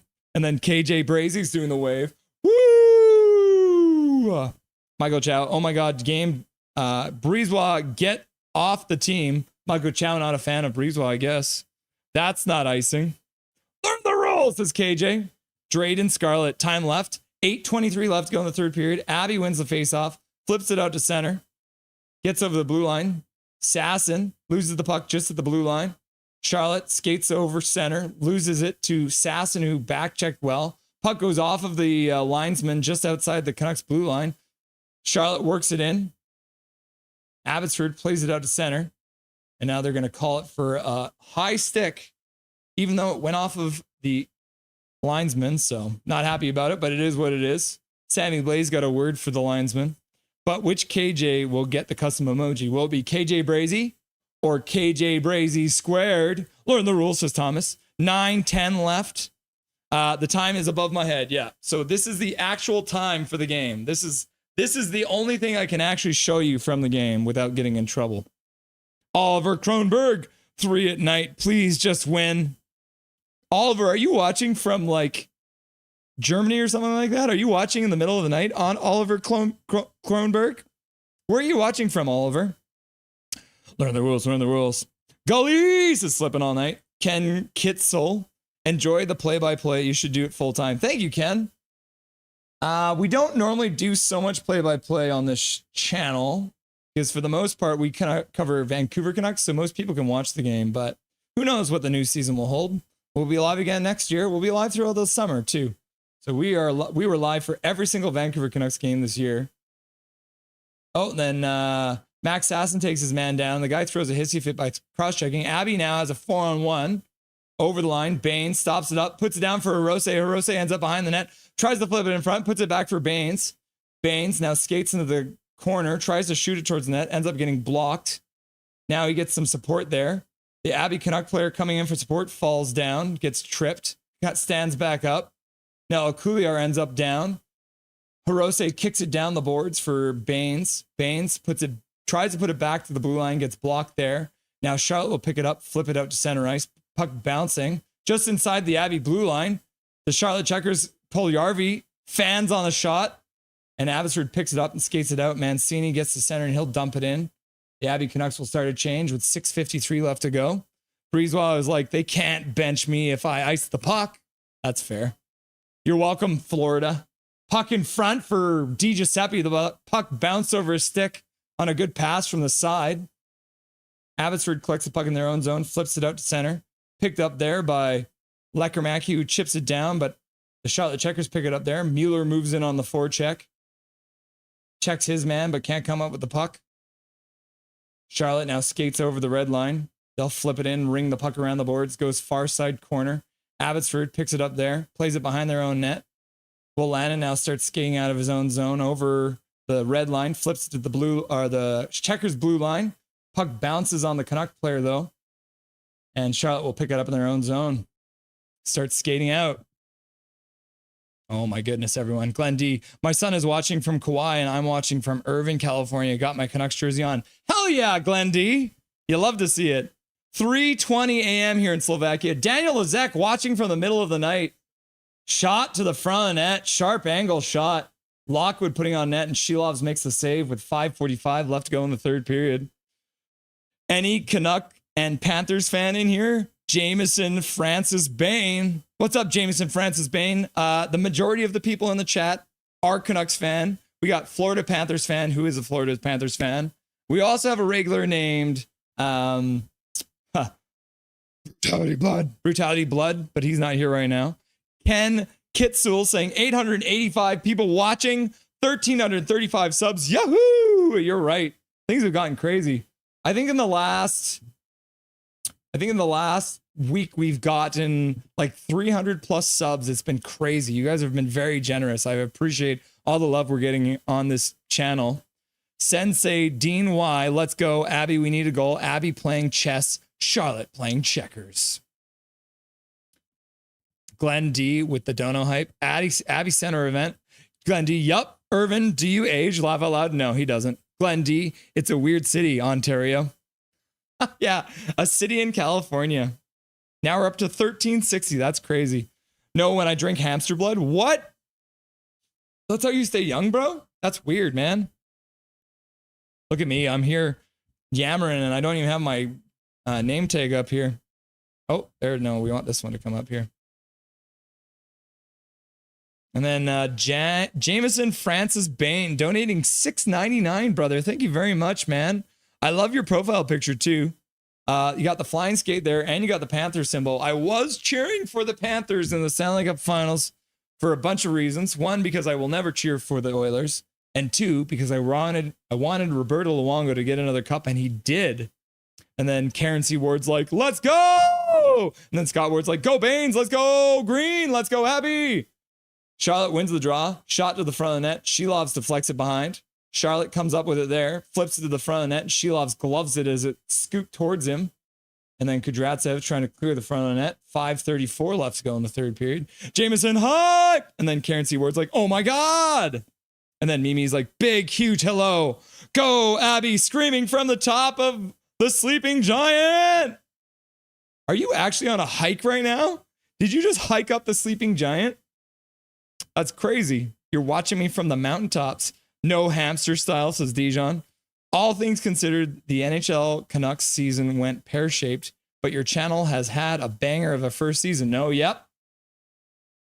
Thank goodness for the Abby Canucks coming in clutch here at the end of the season. We weren't even supposed to be broadcasting this late into the year, but with the Abby Canucks playing for the Calder Cup, we couldn't say no. 1369, dude.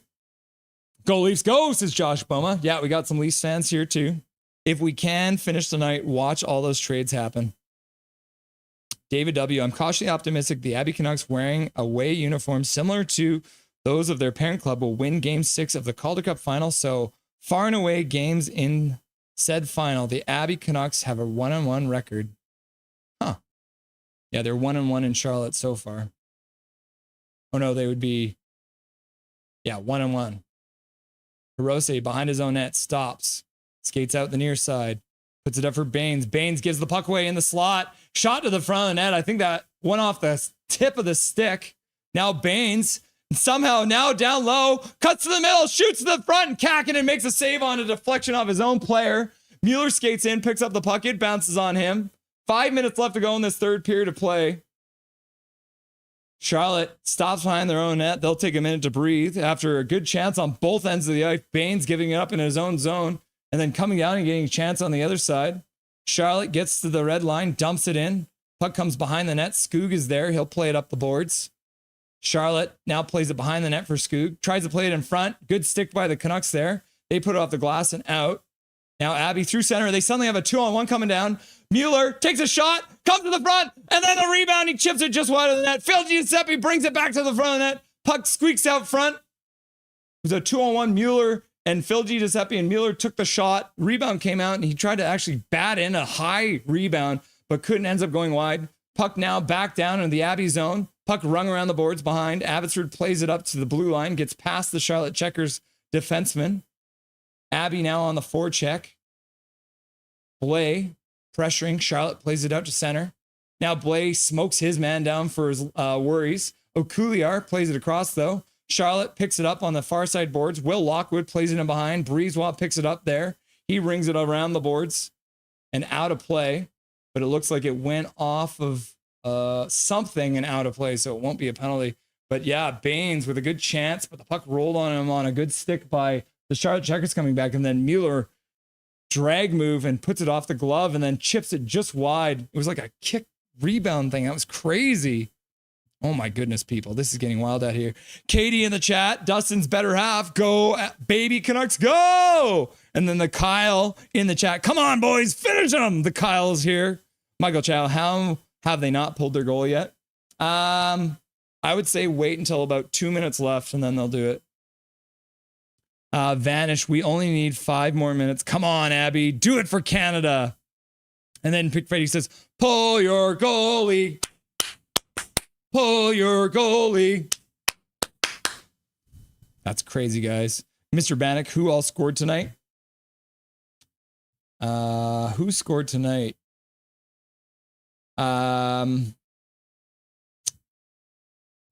Let's see here, guys. Abby loses the draw in their own zone. Puck gets worked out, though, past the blue line. All the way back into the Charlotte zone. 3:38 left to go. Charlotte through center. They'll be looking to pull their goalie pretty quick here. Abby picks it up, though. Swerve and Irvin, 279, says, bring it home! Thank you, Swerve and Irvin, for the 279. I appreciate that. Puck comes into the Charlotte zone. I think it was offside. So the faceoff. Oh, no, the puck went out of play.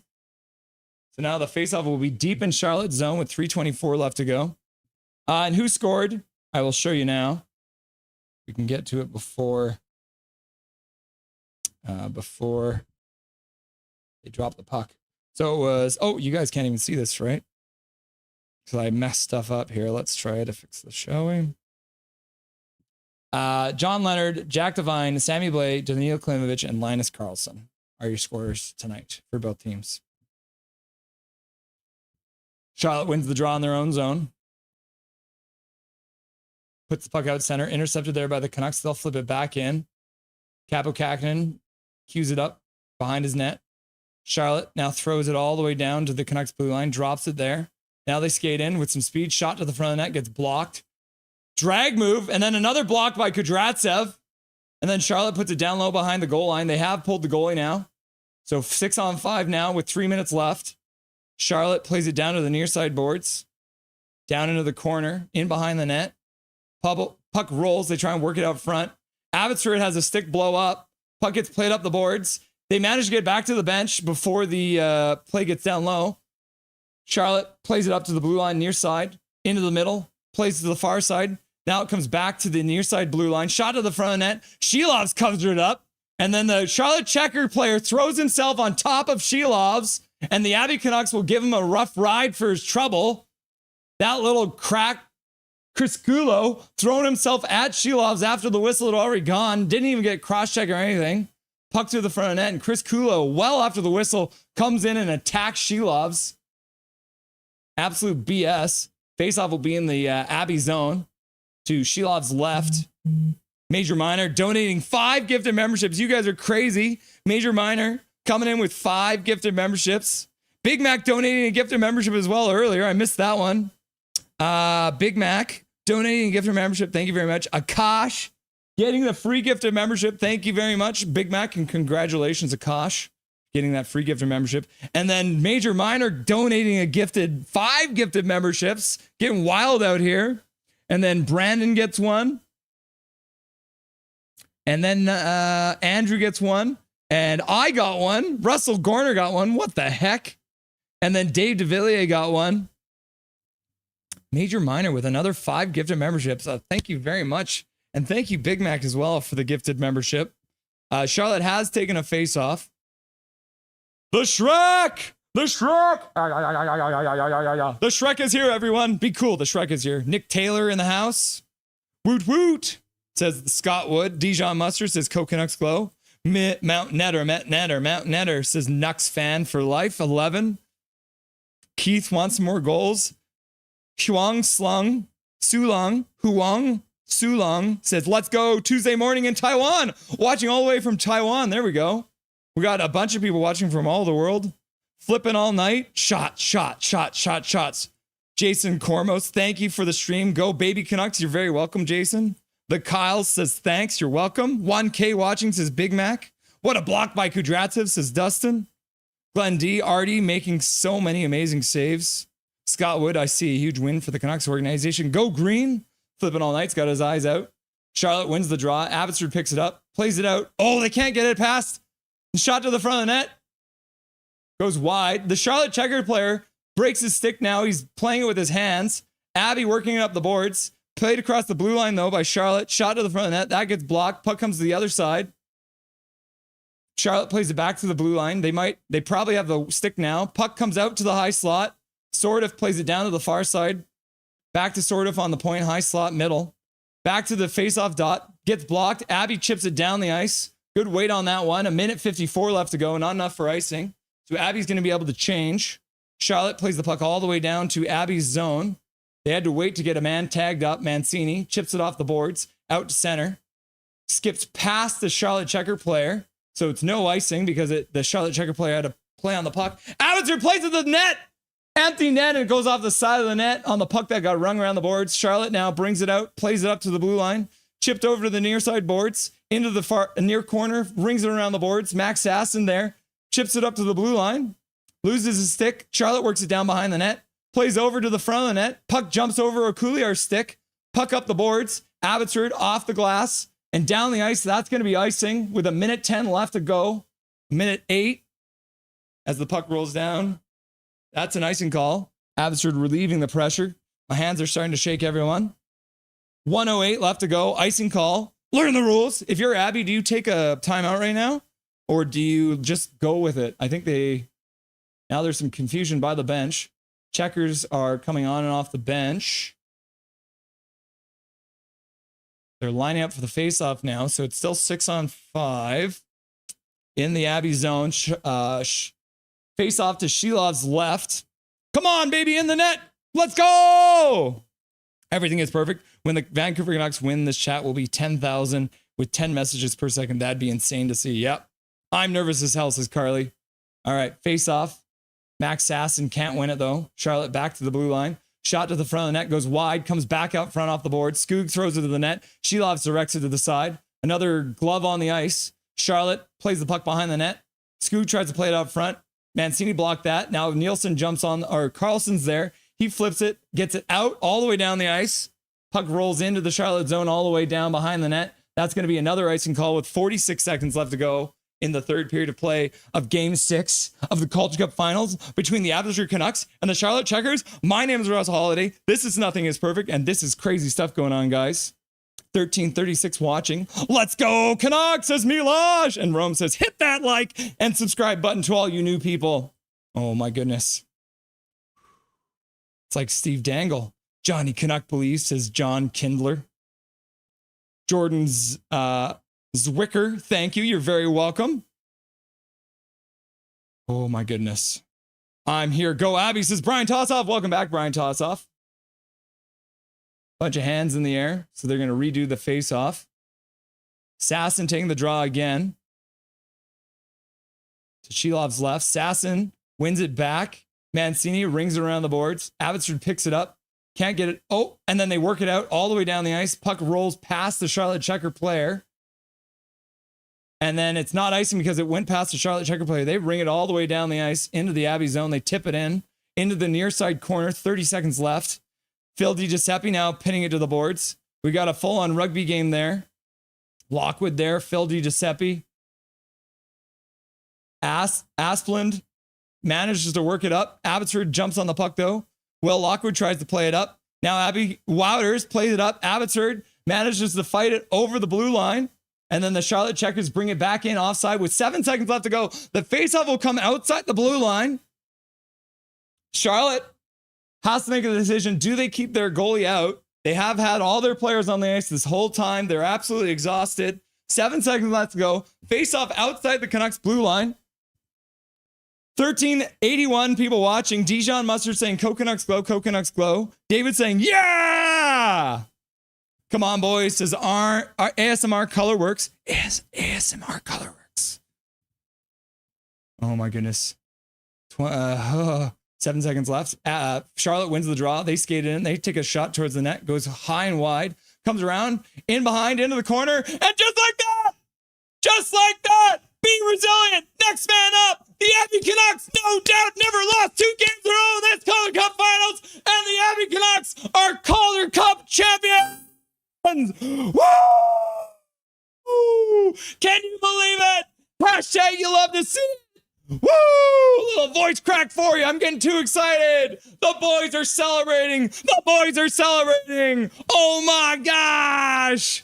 Woo! Warpath 28. Let's fucking go. Darren C. Yeah, boys. Hachiko, let's fucking go. Katie, let's go. Calvin 99 Charlie. Let's fucking go. Artie. Calvin 99 Charlie. Wave. Chat is just blowing up, everyone. Chen Zhu, let's go, Abby. Big hug, bang. And then KJ Brazy's just like touching tips for some reason. Oh my goodness, people, can you believe it? And then Dustin Boydell came in and dropped 20 gifted memberships, but chat is moving by so quickly, I can't even tell you about it or even who got it. Oh my goodness. Big Mac drops 10 gifted memberships. Matt M saying, fuck yeah. Oh my goodness, everyone here. Thank you very much for being here. The Abbotsford Canucks are Calder Cup champions. Dustin dropping 20 gifted memberships. Alex Pope got one. RES Sports got one. Oh my goodness. Not Vasyation. Yaviation. Getting a free gift of membership. Hockey Lovers, Marcel Martin getting one. Adam Johnson getting one. Mini Bacon Edits getting one. Andrew G getting one. Mimi getting one. Snowflake Slayer getting one. Brutality Blood, there he is getting one. Dan Carlo getting one. Oh, Charlotte losing on home ice. Brian Sinclair getting a free gift of membership. Oh my goodness, everyone. B-Dog getting a free gift of membership. Man, 30 gifted memberships being dropped at the end by Mr. Dustin Boydell and Mr. Big Mac, one of our mods. JD dropping another $2.79 in the chat. Thank you very much, JD. That's awesome. Abby celebrating, hugging each other, and they'll eventually face the lineup here for the Charlotte Checkers. Oh my goodness. Let's update the scoreboard.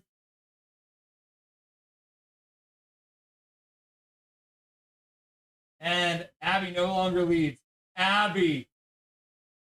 Abbotsford Abby is Calder Cup champs. There it is, kids. There it is, kids. And then Dijon Mustard donating as well, saying thank you. Best holiday ever. You're very welcome, Dijon. Now we got the handshake line going. Charlotte Checkers shaking each other's hands. Everyone having a good time. Look at that. That's absolutely beautiful, guys. Hell yeah. Let's fucking go, says I'm bro. Great job, Russ. Thank you very much. Swerve and Irvin with the Maple Leaf in chat. Karen C. Ward. We did it. Let's the streets. Yeah, let's get out there and celebrate. Todd Pedersen. Congratulations. Abbotsford. Huge win for BC. Heck yes. We're one away from 1400. Who will be the 1400 sub of Nothing is Perfect? Flipping All Night says woohoo. Sensei Y says game over. Calder Cup champs says Jameson. Brian Tossoff says Calder Cup champs. Oh my goodness, people. Oh my goodness. What a game. What a game. Abbotsford down 2-0, coming back and winning it in Charlotte with poor ice conditions. Major, minor, $2 donut. The riot will start in 25 minutes. Nah, we don't riot after wins. And a like is, oh, there it is, guys. Whoever that is, 1,400 subscribers now. That is amazing. Thank you very much for everyone who is here and has subscribed to Nothing is Perfect. And then, yeah, let's get one more. There it is. 1402. Awesome. Oh, yeah, look at that. Everyone's subscribing now. I appreciate you. Hey, you can actually see a little bit. Okay, you know what? Just to prove to you guys, do you see this little thing in the middle of my screen here? So this is what I've been hiding from you guys here.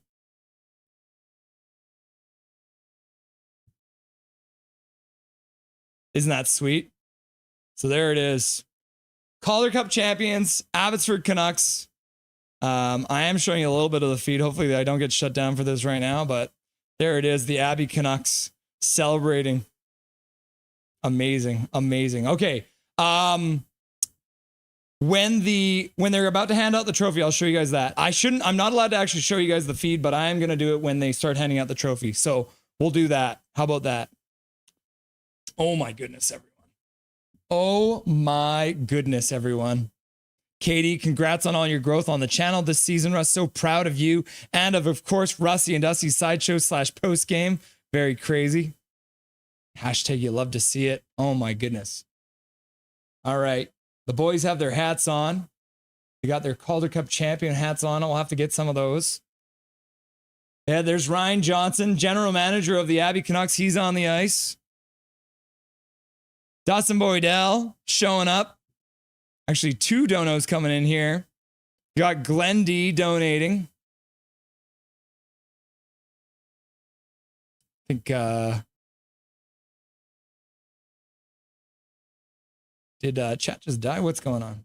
Oh yeah, chat just died. Oh my gosh. No, we can't miss those. Oh no, there it goes. Okay, it's working. It's working. Glenn D coming in with a $2.99 dono with the rock out symbol. Woo! Rock out, rock out! And then Paragolfer Pro also gifting $100. Dustin Boydell with a fat $100 dono. Thank you very much, Dustin Boydell, Paragolfer Pro. Thank you, chat, for an amazing season. Thank you, Russ. I owe you so much to you for asking me to follow this team. Absolutely incredible season, and I can't wait for next year. Oh, absolutely amazing. I'm getting goosebumps again, guys. You might not be able to see it, but I am absolutely getting goosebumps. Dustin Boydell dropping $100 in chat. That's crazy. Thank you very much. Jay Sports in chat. So proud of the boys. Joel Carlson, bye Demko. And then everything is perfect. Says the Abbotsford Canucks was the best thing to happen to this channel. Within about 4 days, you've gained 400 or 500 subs. That's absolutely crazy too. Yeah. Oh, there it is. I think I see my mom in chat too. There it is. Wendy Gorner in chat. Wendy Gorner in chat. Go Abby. Abby in 6, predicted by Hachiko. Arthur Sealoves for MVP for sure. Okay.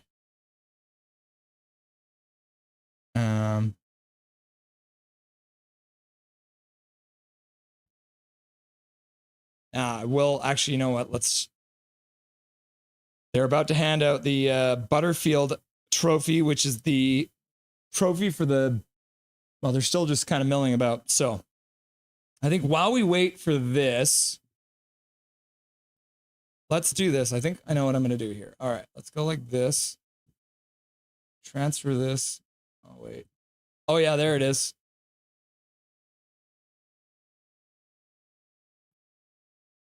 Okay, here it is. So this is the Butterfield trophy coming out. I'll see if I can get this on here for just a sec, guys. I'll show you guys the trophy presentation.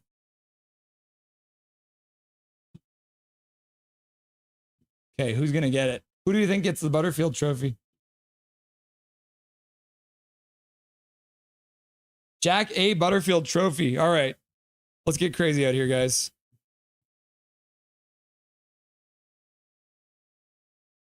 I'm not going to play the audio for you. Everyone check Wikipedia. Okay, so they got the Butterfield trophy out. They've got the Calder Cup trophy out. Scott Wood, $100. Great play-by-play. Thank you very much. Oh, they're moving the table now. Abby Canucks all lined up there.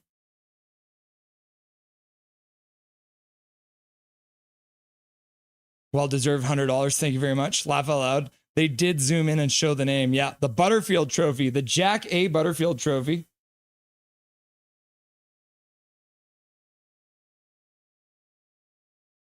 It's got to be like the commissioner of the league or something like that.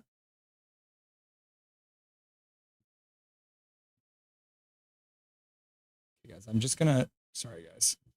Hang on a second.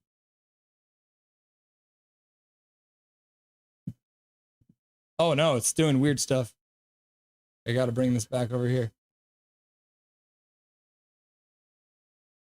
Okay, I'll actually play the audio here for you now. I'm not supposed to do this, guys. I might get in trouble for this, to be honest. The Calder Cup.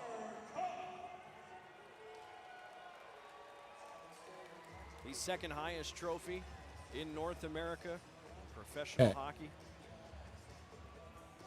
Charlotte Checkers were 2 games away. They're bringing it out again. I thought they already brought it out, and then they took it back. What's happening? Are we not live anymore? 1994-95, and the New Jersey Devils organization did it. So now. But one player stood out. Here we go. He was the backbone of the hockey club. He finished with a 16-7 record. He played every game. This year's winner of the Jack Butterfield Trophy as the playoff MVP is Artur Sheeloves. Woo! Artie party! Artur Sheeloves is your playoff MVP, winning the Jack A. Butterfield Award. Woo! Get him the bigger trophy. That's not big enough. Who's watching but came back to just watch this as well? Yo, who's that in the blue power suit? I would like to say congratulations to the Vancouver Canucks organization, to Francesco Aquilini and the Aquilini family, to Jim Rutherford, Patrick Alvin, and most particularly to Ryan Johnson and Manny Malhotra. Your approach, your commitment, and your focus translated to these players. It was a masterclass in leadership. Congratulations. Now to the players. You become the first Vancouver Canucks organization hockey club to win the Calder Cup.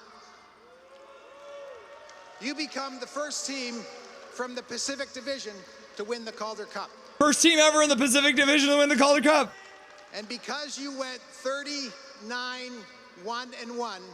in the last 41 games of the regular season, because you went 16-8 in the playoffs and won this series in 6 games and won your Can I last just say it game here? tonight, Give us you the get to cup. walk together Give us forever. the cup. Enough Chase with Wouters, your come up and speech. get this Calder Give Cup. us the cup. Chase Wouters. Chase Wouters coming up. They won. Who's back just in time? Here's Chase Wouters, captain of your Abbotsford Canucks, receiving the Calder Chase Cup. Wouters, team captain of the Abbotsford Canucks, accepts the Calder Cup. I'm just playing the trophy ceremony, Scott ceremony Howson without even being at allowed to center probably, ice. but we're doing fine right now. Canucks have We won haven't been the banned Calder yet. Cup, defeating the Charlotte Checkers in 6 games, 4-2. Oh my Final goodness, score there it of this is. one was 3-2.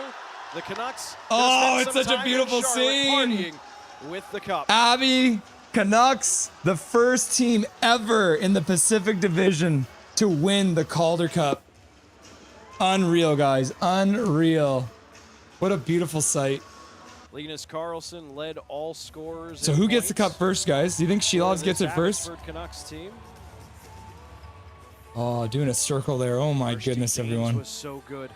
He had himself 2 assists in this one. Came into the game 10 points in his last 5 games. So many unbelievable players.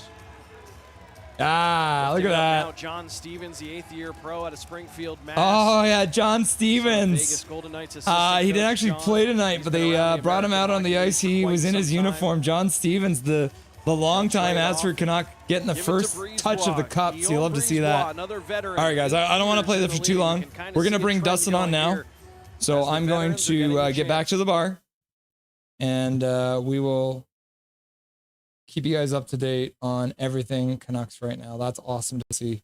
Very cool to see. All right, let's get Dustin on the line because we got to celebrate with our man.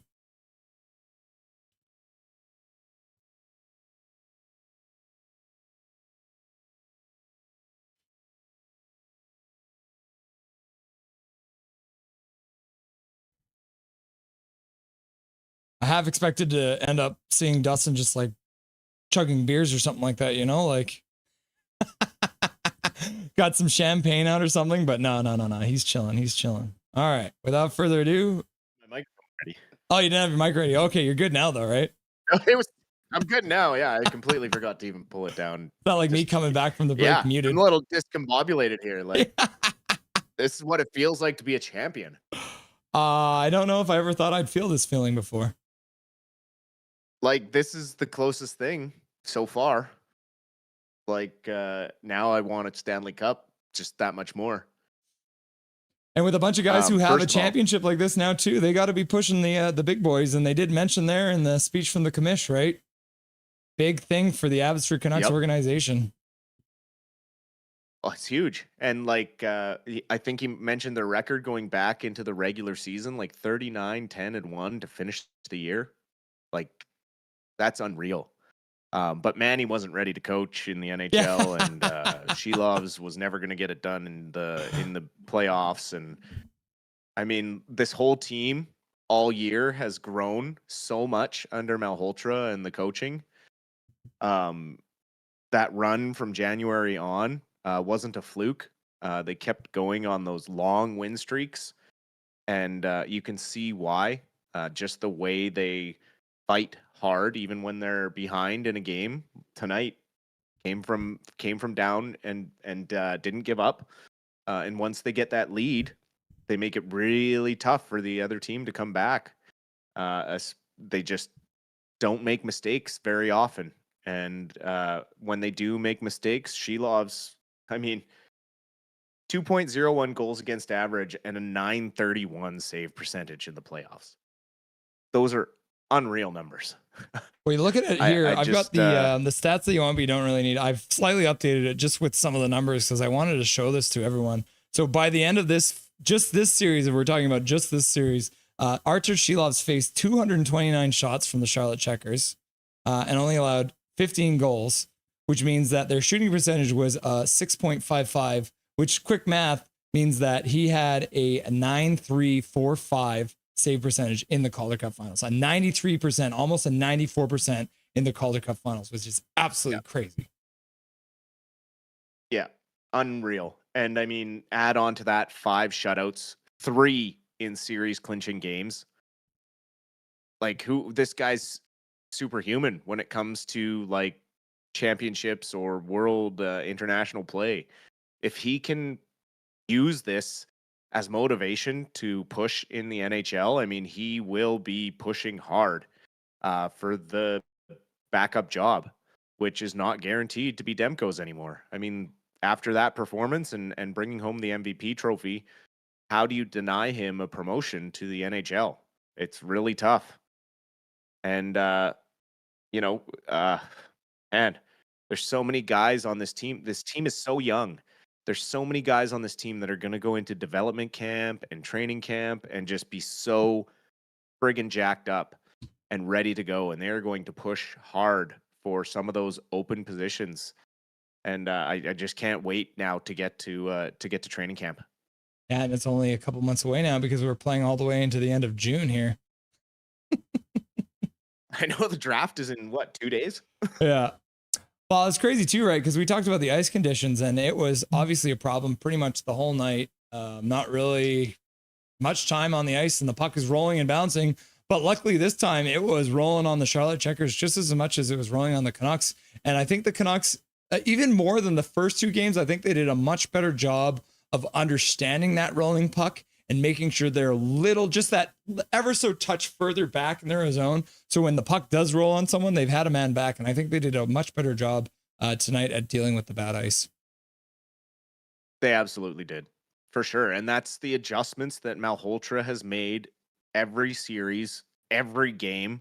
Up until the Calder Cup Finals, he had changed out 2 players every single game of the playoffs. It was a next man up mentality.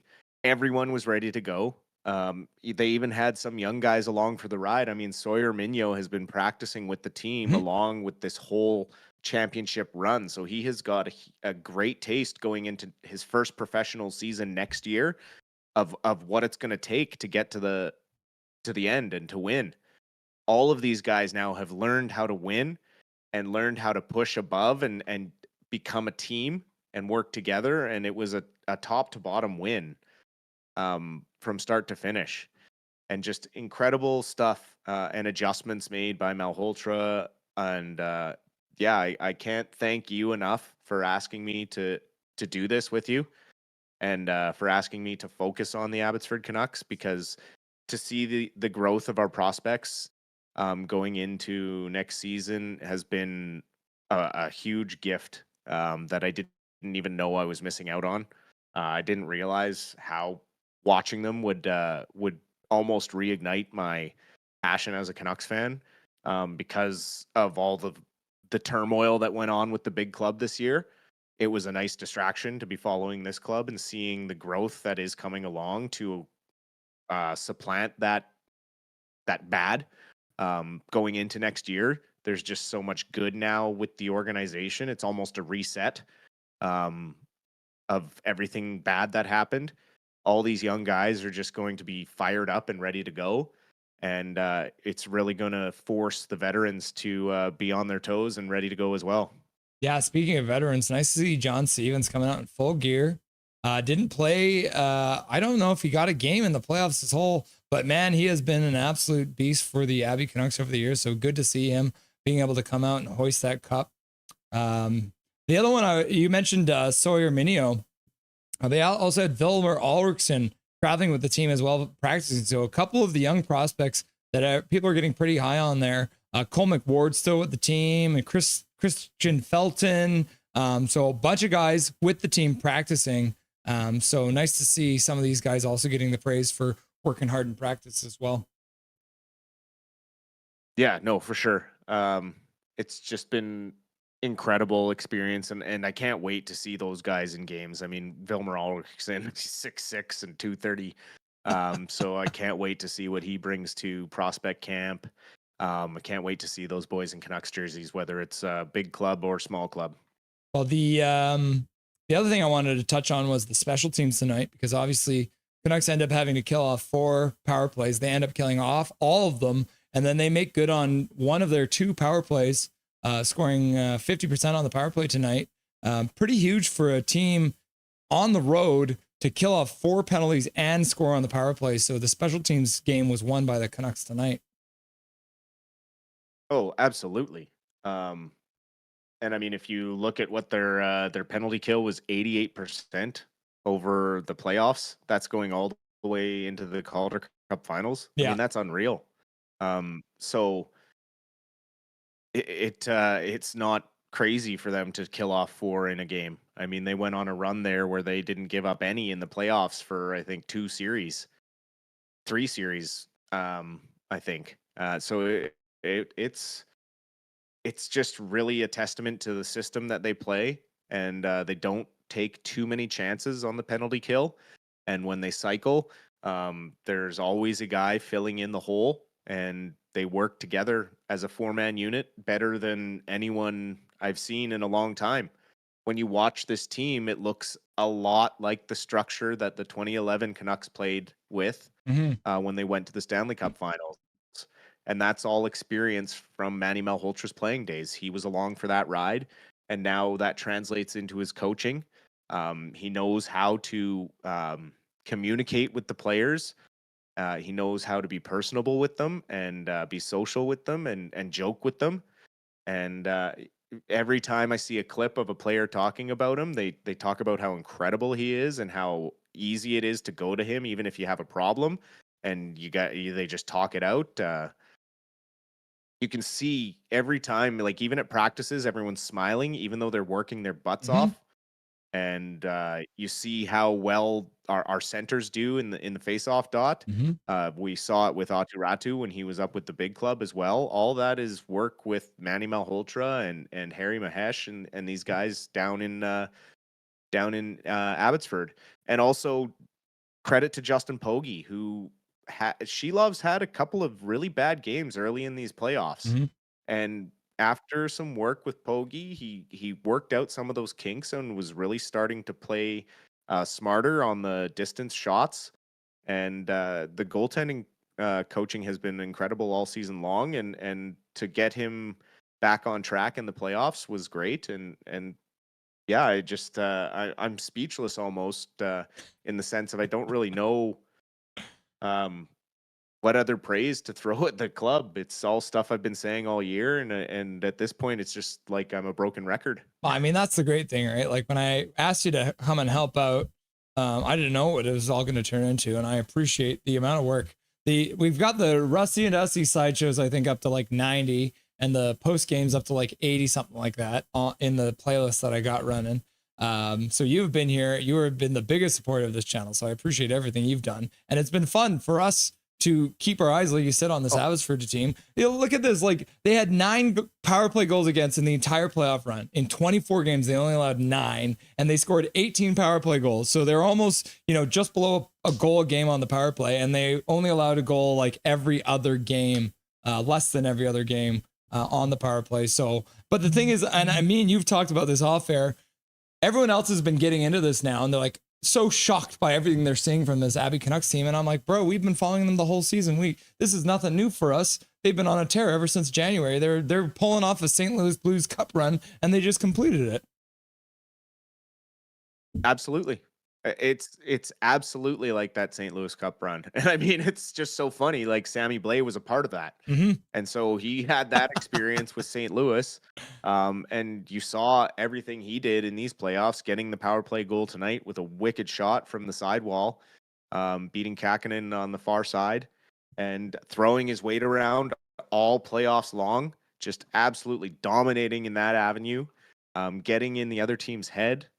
We talked about how that he had Charlotte shying away from hits over this series. And not just him, Tristan Nielsen with some big hits over the series. Everyone getting in on the action. Carlson, two-way game over the playoffs was unreal. Like, if he can push next year into the NHL and show some of that, he's like Alex Burrows, but half a foot taller and a little more grit and almost more scoring upside. So, if he's ready to make that jump after this playoff push, like that could be a huge extra winger. When we're in dire need of top 6 wingers, we could have one ready to go in Linus Karlsson. Danila Klimovich really took a leap in these playoffs as well, with some huge goals. Scored the overtime winner in game 2. Or game 2, game 1? Game 1, the double overtime winner. Game 1, yes. Double overtime winner in game 1. So yeah, we had tons of the young guys that are like right on that fence that we've kind of talked about for the last few years, going into prospect camp. It's like, when are they going to get over that hump and get to the next level? Well, this playoff run is going to push them to the next level, and they're going to be so ready to go for training camp. I just can't wait. These guys probably don't even want the summer to happen. I'm sure that they'll change their mind in a couple days when the adrenaline wears off and the injuries start to set in. But they are going to be raring to go in September when it's prospect camp, and I can't wait. Katie, your better half, great year, great stream. Thank you, Rusty, Dusty, and Mod. $6.99 dono coming in from your better half. Thank you, Katie. We appreciate you, because I know Dustin wouldn't be able to do this without you. Absolutely. Yep. No, tons of support from Katie, and again, like she said, thank you, Mods, for all the work you've done all season long, and I can't wait to do little check-ins over the summer when things happen and talk Canucks with you, and then I just can't wait till next season and keep the growth going. I had no idea I was going to love this as much as I do. And, I'm just excited to keep it going. You can tell you love it because you're doing a really good job too, bro. Yeah. I can't tell you how well you've done. You're like the number one guest. And that's not just because you're on the show all the time. It's because you are very good at what you do. You know hockey, you played it, you coached it, you were a referee, so you come from a whole bunch of different angles. And I know that chat and everyone who watches appreciates that as well. Well, thank you for saying that. And I just want to do the best I can for you and support the channel and keep the growth going. And yeah, wherever we go from here, let's do it. 3 stars of the game. Last one we're gonna do for the year. Might be a bit of a difficult one in a tight game. But if you're picking the 3 stars of the game today, Dustin, who are you giving them to? So if I'm picking the 3 stars, I'm giving it to Artur Shilovs for another wicked performance. 28 saves on 30 shots against. Second star, Linus Karlsson, game winner, had a couple of amazing blocked shots in that third period there. One on that toe drag that looked like, I think Jordan had it there right in front, or not Jordan, Leonard. Yeah. Leonard had it right in front. And it looked like he was going to snap one top corner, and Karlsson threw his body in the way. And when you see the leading scorer sacrificing his body like that, you just know that the championship is right around the corner because everyone has bought in. Yeah. So it ends up actually. And then third star. Third star, I would probably give to, I don't know. Third star would be the tough one, right? Like, Leonard had a good game. Mhm. Devine had a good game. Sammy Blais had another good game. Even Kakinen had a pretty okay game. So, yeah, it would be a tough one for me to pick a third star in this one.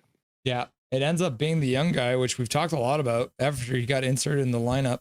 Ends up being Linus Karlsson takes the first star with the goal there. Archdeep Baines gets the second star with 2 assists, and then Jack Devine getting the complimentary Charlotte Checkers star with his goal. But yeah, I mean, Jack Devine, we talked a lot about. He came in, he's played 3 games now, and he's got 4 points in that 3 games. So big work from the young guy. So the Florida Panthers have more spoils of riches coming up through the system, I guess. Yeah, of course, just what they need. and you know, if there was strictly a finals MVP, Archdeep Baines would have to be in that conversation. Yeah. The run that he went on at the very right time, getting hot, was perfect. Being that supporting goal scorer through the finals was huge, and nice to see for him. And maybe he as well has one of his better training camps and can maybe push for a 4th line role next year, or be one of those first call ups instead of, you know, getting lost in the AHL shuffle. But I really, it's hard to say with him because I think he's another one of those waiver guys. Mm-hmm. So he may end up being just a trade add-in or end up with a career in the AHL. But really happy for him to get a championship, and for Jujhar Khaira, who came in at the trade deadline. A great acquisition by Ryan Johnson to bring in him and a veteran presence who has a lot of NHL experience as well. Had a great playoffs. Him, Smith, and Blais together was a great line, and yeah, just can't say enough good about the way this team played all together. I mean, the other candidate that might be for playoff MVP, if it was just for the whole playoffs, Linus Karlsson ends up scoring more than anyone else in the whole playoffs with 26 points in 24 games. So he actually went off, ends up with 14 goals in the playoffs, which is insane. That's like a 0.66 goals per game or something like that. So really good work from the man that we're doting over and hoping to make the roster next year. Well, 1, 2, 3 in playoff scoring. Yeah. Linus Karlsson, Archdeep Baines, Sammy Blais. Karlsson 1.08 points per game. I mean, when you have 1, 2, and 3 in the playoffs, I mean, yes, they played more than a lot of other teams, but they performed, and it's just a great stuff. Well, and then interesting, the commissioner comes out, does his little speech, and I didn't realize this either. The first Pacific Division team to ever win the Calder Cup, which is another huge achievement. Yeah, that's crazy. West Coast team, I guess it is that travel going over the East Coast, totally different for them. But my goodness, like Abbotsford doing more than just history for the organization, history for the league, winning the first one for the West Coast. Yeah, you got to love it. And absolutely, like Blais needs to be signed. Mm-hmm. He will be signed on July 1st, 100%. And I really hope it's us. I think he would be incredible in even a 4th line role, and just tell him to hit anything that moves. And if he sees the puck in front of the net, shoot it. Imagine him and Sherwood on the line together. Oh my God. He wouldn't be able to move. Oh yeah. I think one of the disappointments for me for this run was Achu Ratu being hurt, because obviously this would have been huge for his development. But hopefully he can get all healed up and be ready to have a good training off season, be ready for cap next year. Oh, for sure. And also Neil Zoman Yeah. Was out the entire run as well, which was unfortunate. And I mean, you mentioned too the amount of games they played, but that's part of the good part, right? They played 24 games and they played more than anyone because they had to play 5 rounds. The Pacific Division is also the only division that has to play 5 rounds. So an achievement for the Abbey Canucks. They had to battle further than anyone else to get to where they are today, winning the Calder Cup. Definitely. Dustin, Is there anything you want to say to chat before we let you go for the night? Thank you, everyone, for an incredible season. Appreciate all the support. I'm absolutely having a blast doing this, and I can't wait for our summer chats and checking in on the draft and free agency. And next season, I will be ready to go and excited, and can't wait to grow the channel even more and get even more involved in whatever way Russ needs me. I'm absolutely excited and can't wait and appreciate y'all, and hope you have a great summer.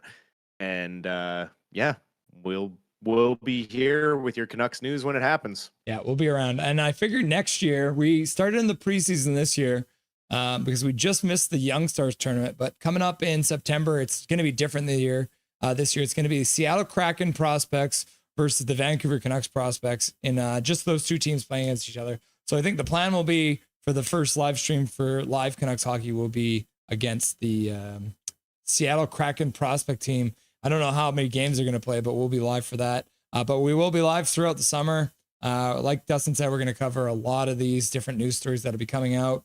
But we'll keep you up to date and keep you guys informed as to when we will be live. We will for sure. Dustin, enjoy the win and tell your wife hello for me, and we'll chat again soon, brother. Absolutely, and we'll have to have you and Crystal over to the new house very soon. Sounds good, brother. Talk to you soon. Cheers. Have a great night. Dustin Boydell, everyone, stopping by for the Rusty and Dusty post-game show, the last one for the season. It won't be the last stream for the summer because we are going to be live here on Nothing Is Perfect when Canucks news happens. I will be on Canuck Clay tonight for his show. I'll be on 11:30 tonight on Canucks Clay's show. So that should be a lot of fun. And yeah, I'll keep you up to date on everything we're going to be doing here moving forward. But there will be a lot of fun coming up. We'll be working on a bunch of stuff for the summer. We're going to have a bunch of like montages and reviews of everything that happened this year. We're going to review some of the crazy streams that we had, like when the power went out and I had to broadcast from a bar. It's going to be a lot of fun. So make sure you stay informed. Make sure you hit that like and hit that subscribe button so you know when we're going to be live, because we're going to be covering everything Vancouver Canucks, everything Abbotsford Canucks and all their prospects. We might even get some stuff down to all the way down to Kalamazoo Wings. Who knows? Who knows what's going to happen? Crazy stuff, guys. Amazing, amazing night as the Abbotsford Canucks win the Calder Cup trophy, the Calder Cup championship. Shelov's winning the Butterfield trophy as best player in the playoffs. There it is, 1450. Thank you very much, whoever subscribed. So tell me you're lying without telling me you're lying. Ardis Bainson will be medically fused, them to have the same on cap. Fair enough. If anyone who's a Star Trek fan, we can 2-Vix them. If you're a Star Trek fan, you know what a 2-Vix fan. Divine is going to get the first star of the game. He in Game 7. I bet you he will, Drum. Canada's real team, never those stinking Oilers. Yep. My boy got first star. Proud of him. And then Gary Wiseman's like, I'm out. See you later, Gary. Thanks for being here. The funniest man in chat, Gary Wiseman. You'll love to see it. Oh my goodness, people. The Canucks win. Canucks win.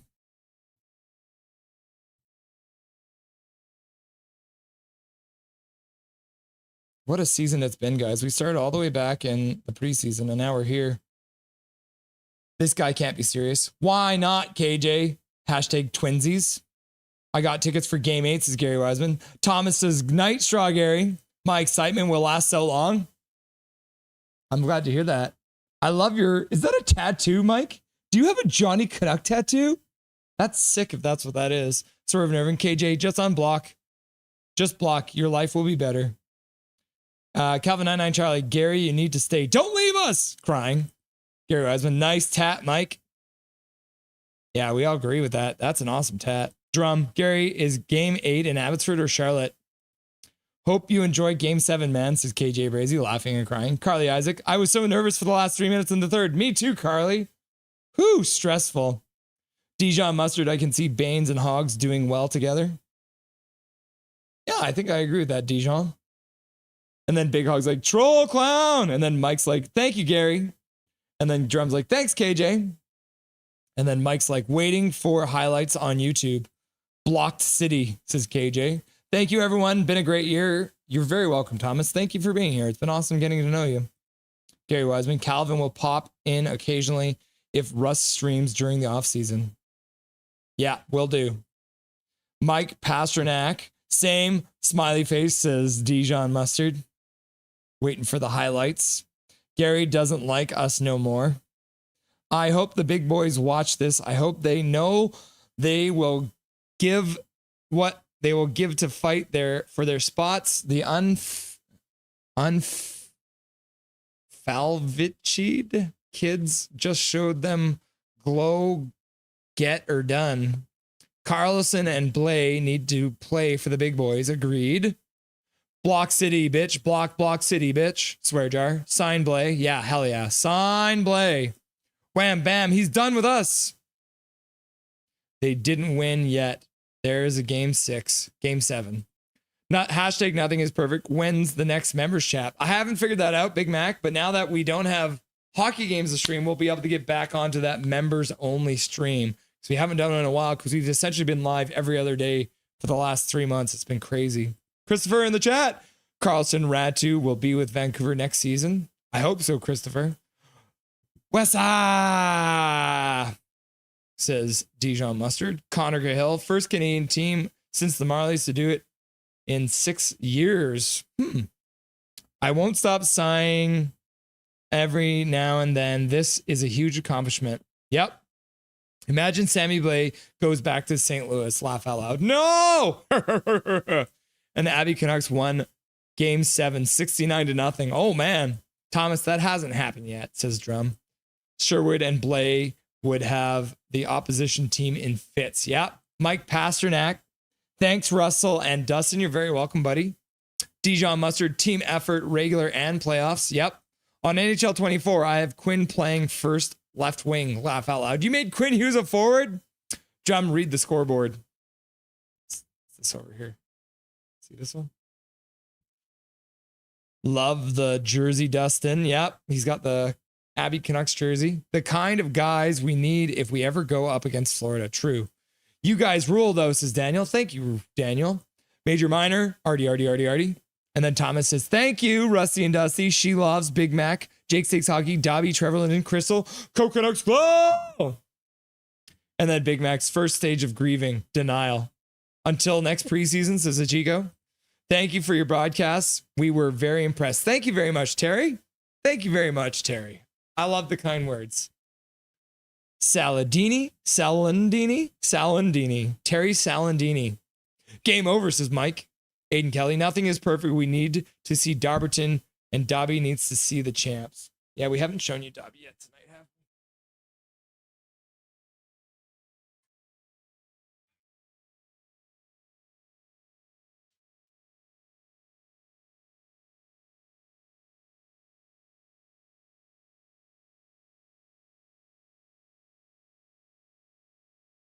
Have not given Dobby. So a lot of the time when we Canucks win, come up here, Dobby. We got to get in frame. So the Canucks scored 3 goals to win the Calder Cup. So we got 3 treats here for the boy. 1 treat for Dobby. 2 treats for Dobby. 3 treats for Dobby. Oh yes, what a nice boy, huh? What a good one. There it is, the Dobby the Doge. He's the sweetest little boy ever, isn't he? Give me a kiss. Thank you. Good boy. You can go back to your nap. I woke him up from a nap. Connor Gill. Have a great summer, Dusty. Dusty! Have a good summer, Russell. 1447 subs, baby! 51 to 1500. Wow. Says Calvin99 Charlie. Share the Canuck Clay link. Does he have a link up already? I'll have to check for that. Subs, laugh out loud. I'm over here in Nova Scotia, Dartmouth. Oh, so it's like 10:20, or what is it? Is it 11:25 your time, Mike? Thank you, Russell, for the amazing stream. You're very welcome, Heystone. W Mike. Link, link, link, link. Thank you for the awesome playoff run. Artie.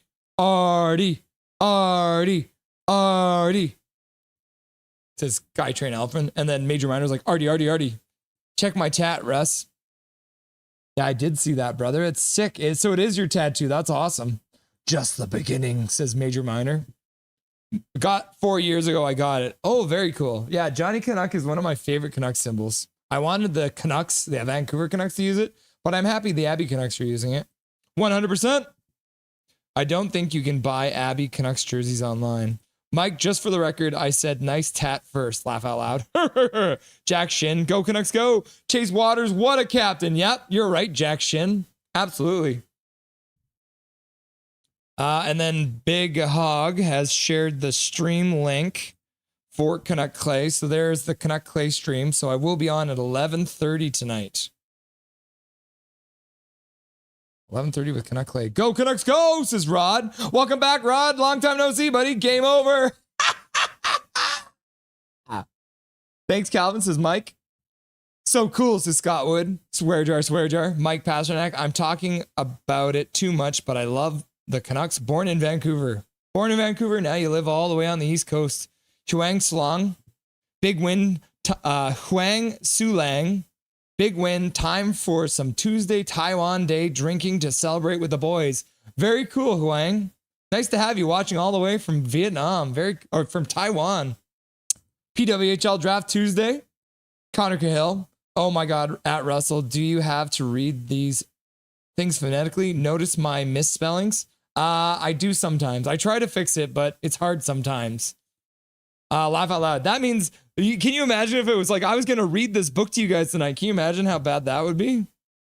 Russ, who makes the decision for players to go play for a team and who pays them with teams don't have enough money to players to play? The GMs are usually the ones who make those decisions. So yeah, if you're a general manager, you get to decide who plays for which team. Moon says Florida. I hope that question makes sense. Laugh out loud. Who makes the decision for players to go to play for a team? So that would be, it would be Patrick Alvin for the Canucks. So the GM would be the one. Dobby. Congratulations on Dobby and the 1,450 subs treats, baby. Yeah, can you imagine if we give him 1,400 treats? He'd be fat. Dobby. Fair to say, Russell, your channel has absolutely exploded, and I mean exploded. Your efforts throughout the season have been exemplary. Thank you very much, Connor. I appreciate that. Dobby. Says Zach and Thomas. And then Connor's like, Dobby. Oh, Huang, 4 beers, treats per goal. 4 beer treats per goal for this guy. That's 12 beers, man. Connor, did his channel explode like off a scary movie in the basement? Laugh out loud. Canuck Clay live stream. I predict you will hit 2,500 by the middle of next season. Thank you very much, Connor. I'd love that. Mike Pasternak. Yes, 4 hours ahead. Yeah, so it's 11:26, 11:28 now. I bet Irvin is in Clay's chat, cheating the system. Laugh out loud. Yep, agreed. Milosh, thank you, Russ. Go Canucks, go. Connor Cahill, Calvin 99 Charlie. You could say that. Winky face. And then Zach says it's 10:27 Eastern in Toronto. And then Mike says, night, everyone. Take care. And thank you so much. Thank you so friggin' much. You're very welcome, brother. We'll see you again. And like I said, there will be streams during the summer. It's going to be a lot of fun. Like who plays Sammy Blais because he was on Puckpedia and he's not under contract. So he's being paid by the Abbotsford Canucks. Specifically, he signed a contract just in the AHL. So some players like an Atu Ratu, he gets paid differently when he plays for the Canucks than when he plays for the Abbotsford Canucks. So when he's playing for the Vancouver Canucks, he gets paid a different contract. So Sammy Blais signed only with the Abbotsford Canucks. So he was being paid by the Abbey Canucks. Russ Rawson. Russ, glad I found your channel tonight. I'll be back. Go Canucks. Thank you very much. It's always nice to meet another Russ. Nice to have you, Russ Rawson. And Swervin's like, it's not cheating. All right. So just before we go, we have to go through the donos because there was a whole lot of donos again tonight. You guys went off. JD was the first one out of the gate, $279 donation. Just the $279 donation. And then Swerve and Irvin donated $279 to ask me to use my 2008 voice for the rest of this show, which is not possible because I don't have tonsils anymore. Dijon Mustard says, nice piece about the Mayor of Vancouver, a $5 dono. And then Big Mac donated $2 to say that I was muted. And then Major Dow donates a gift of membership. Big Mac donates a gift of membership. Major donates a gift of membership. Big Mac donates a gift of membership. Major donates a gift of membership. Paragolfer Pro donates 5 gift of memberships. And then Big Mac donates another gift of membership. And then Flippin' All Night shows up with a $24.99 dono. And then Glenn D was the Rain fan who showed up cheering for Artie. Very cool to have you here. Jameson Francis Bain also donating $6.99. The Panthers / Canucks fan. And then Swerve and Irvin says, bring it home, $2.79. And then Big Mac donates another gift of membership. And then Major donates another 5 gift of memberships. And then Big Mac donates 10 memberships. And then JD donates another $2.79. And then Dijon donates $5 to say, thank you, Russ. Best holiday ever. And then Karen C. Ward donates, we did it. Let's the street. Let's hit the streets. Major Minor says the riot was starting 25 minutes. And then Glenn D, $2.99 with the rock out symbol. Woo! From Glenn D, the Ontario Reign fan. And then the last dono of the night was great year, greater stream. Thank you, Rusty and Dusty and mods. Thank you very much, Katie, for supporting the Silver Fox, Dustin Boydell. Okay, kids. So reminder, I will be live with Canuck Clay tonight at 11:30 on his show. And I think I might go live on Wednesday just for fun. I think we might be live on Wednesday. So yeah, what a run! Abby wins the Calder Cup. It's going to be great to see what they do in the season, in the off season. But yeah, thank you everyone for being here. What a crazy night! We had thousands of views, hundreds of people here. Couldn't go on any better. I appreciate all you guys' support. I can't tell you how much I appreciate you. Dustin is an absolute legend. My goodness, like so many people came on the show this year. Canuck Clay, Rev Trev, Jake Stakes Hockey. So many people. Sully, Crystal came on the show for a whole one to celebrate 1,000 subs like 2 days ago. It seems like, and we're already up to 1453 now. Like it's gone crazy. Thank you to Dobby. Thank you to Canucks Uncensored. Thank you to, I'm trying to remember everyone off the top of my head. The Blue Line Hockey, Nucko from Nux Memes. By the way, so to give you a preview of what you will see in the summer, I have interviews lined up with Nuckhead. I have an interview lined up with Brandon Astle, the guy who actually called the game. So we will be interviewing Nuckhead and Brandon Astle. So that'll be some stuff you'll see in the summer. We're going to have some fun stuff with some reviews and stuff of what we saw this season, but there's going to be a lot to watch. There's going to be a lot to do. Thank you everyone for being here tonight. Guys, check Canucks Wikipedia. Okay, let's do that before we go.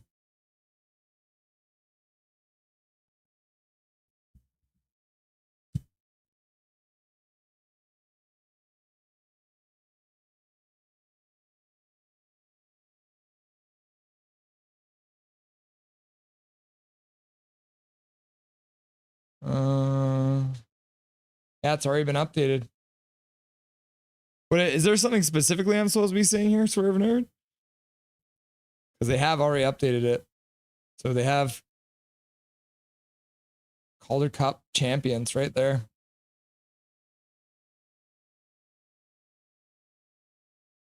Yeah, so they've already updated it just like that. Didn't take much time. On, yeah, but they have updated it. So back to the bar.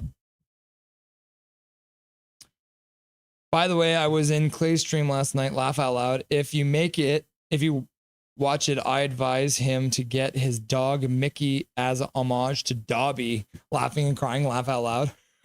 Oh, okay. Irvin, I think I might be doing it wrong, laugh out loud. Live for game 7, right? Yeah, we'll be live for game 7. Yeah, so Brandon Astle, the voice of the Abbotsford Canucks, will be on Nothing is Perfect as well. We're going to have Nuckhead coming on, so lots of fun stuff coming up. June 23rd, 2025, history is made. Go Canucks, go. Go Canucks, go. Go Canucks, go. All right, kids, we're going to end it there. Thank you very much, everyone, for being here. I appreciate you. And until next time, remember, my name is Russell Holiday. This Is Nothing is Perfect, and the Abbotsford Canucks are Calder Cup champions. Make good choices.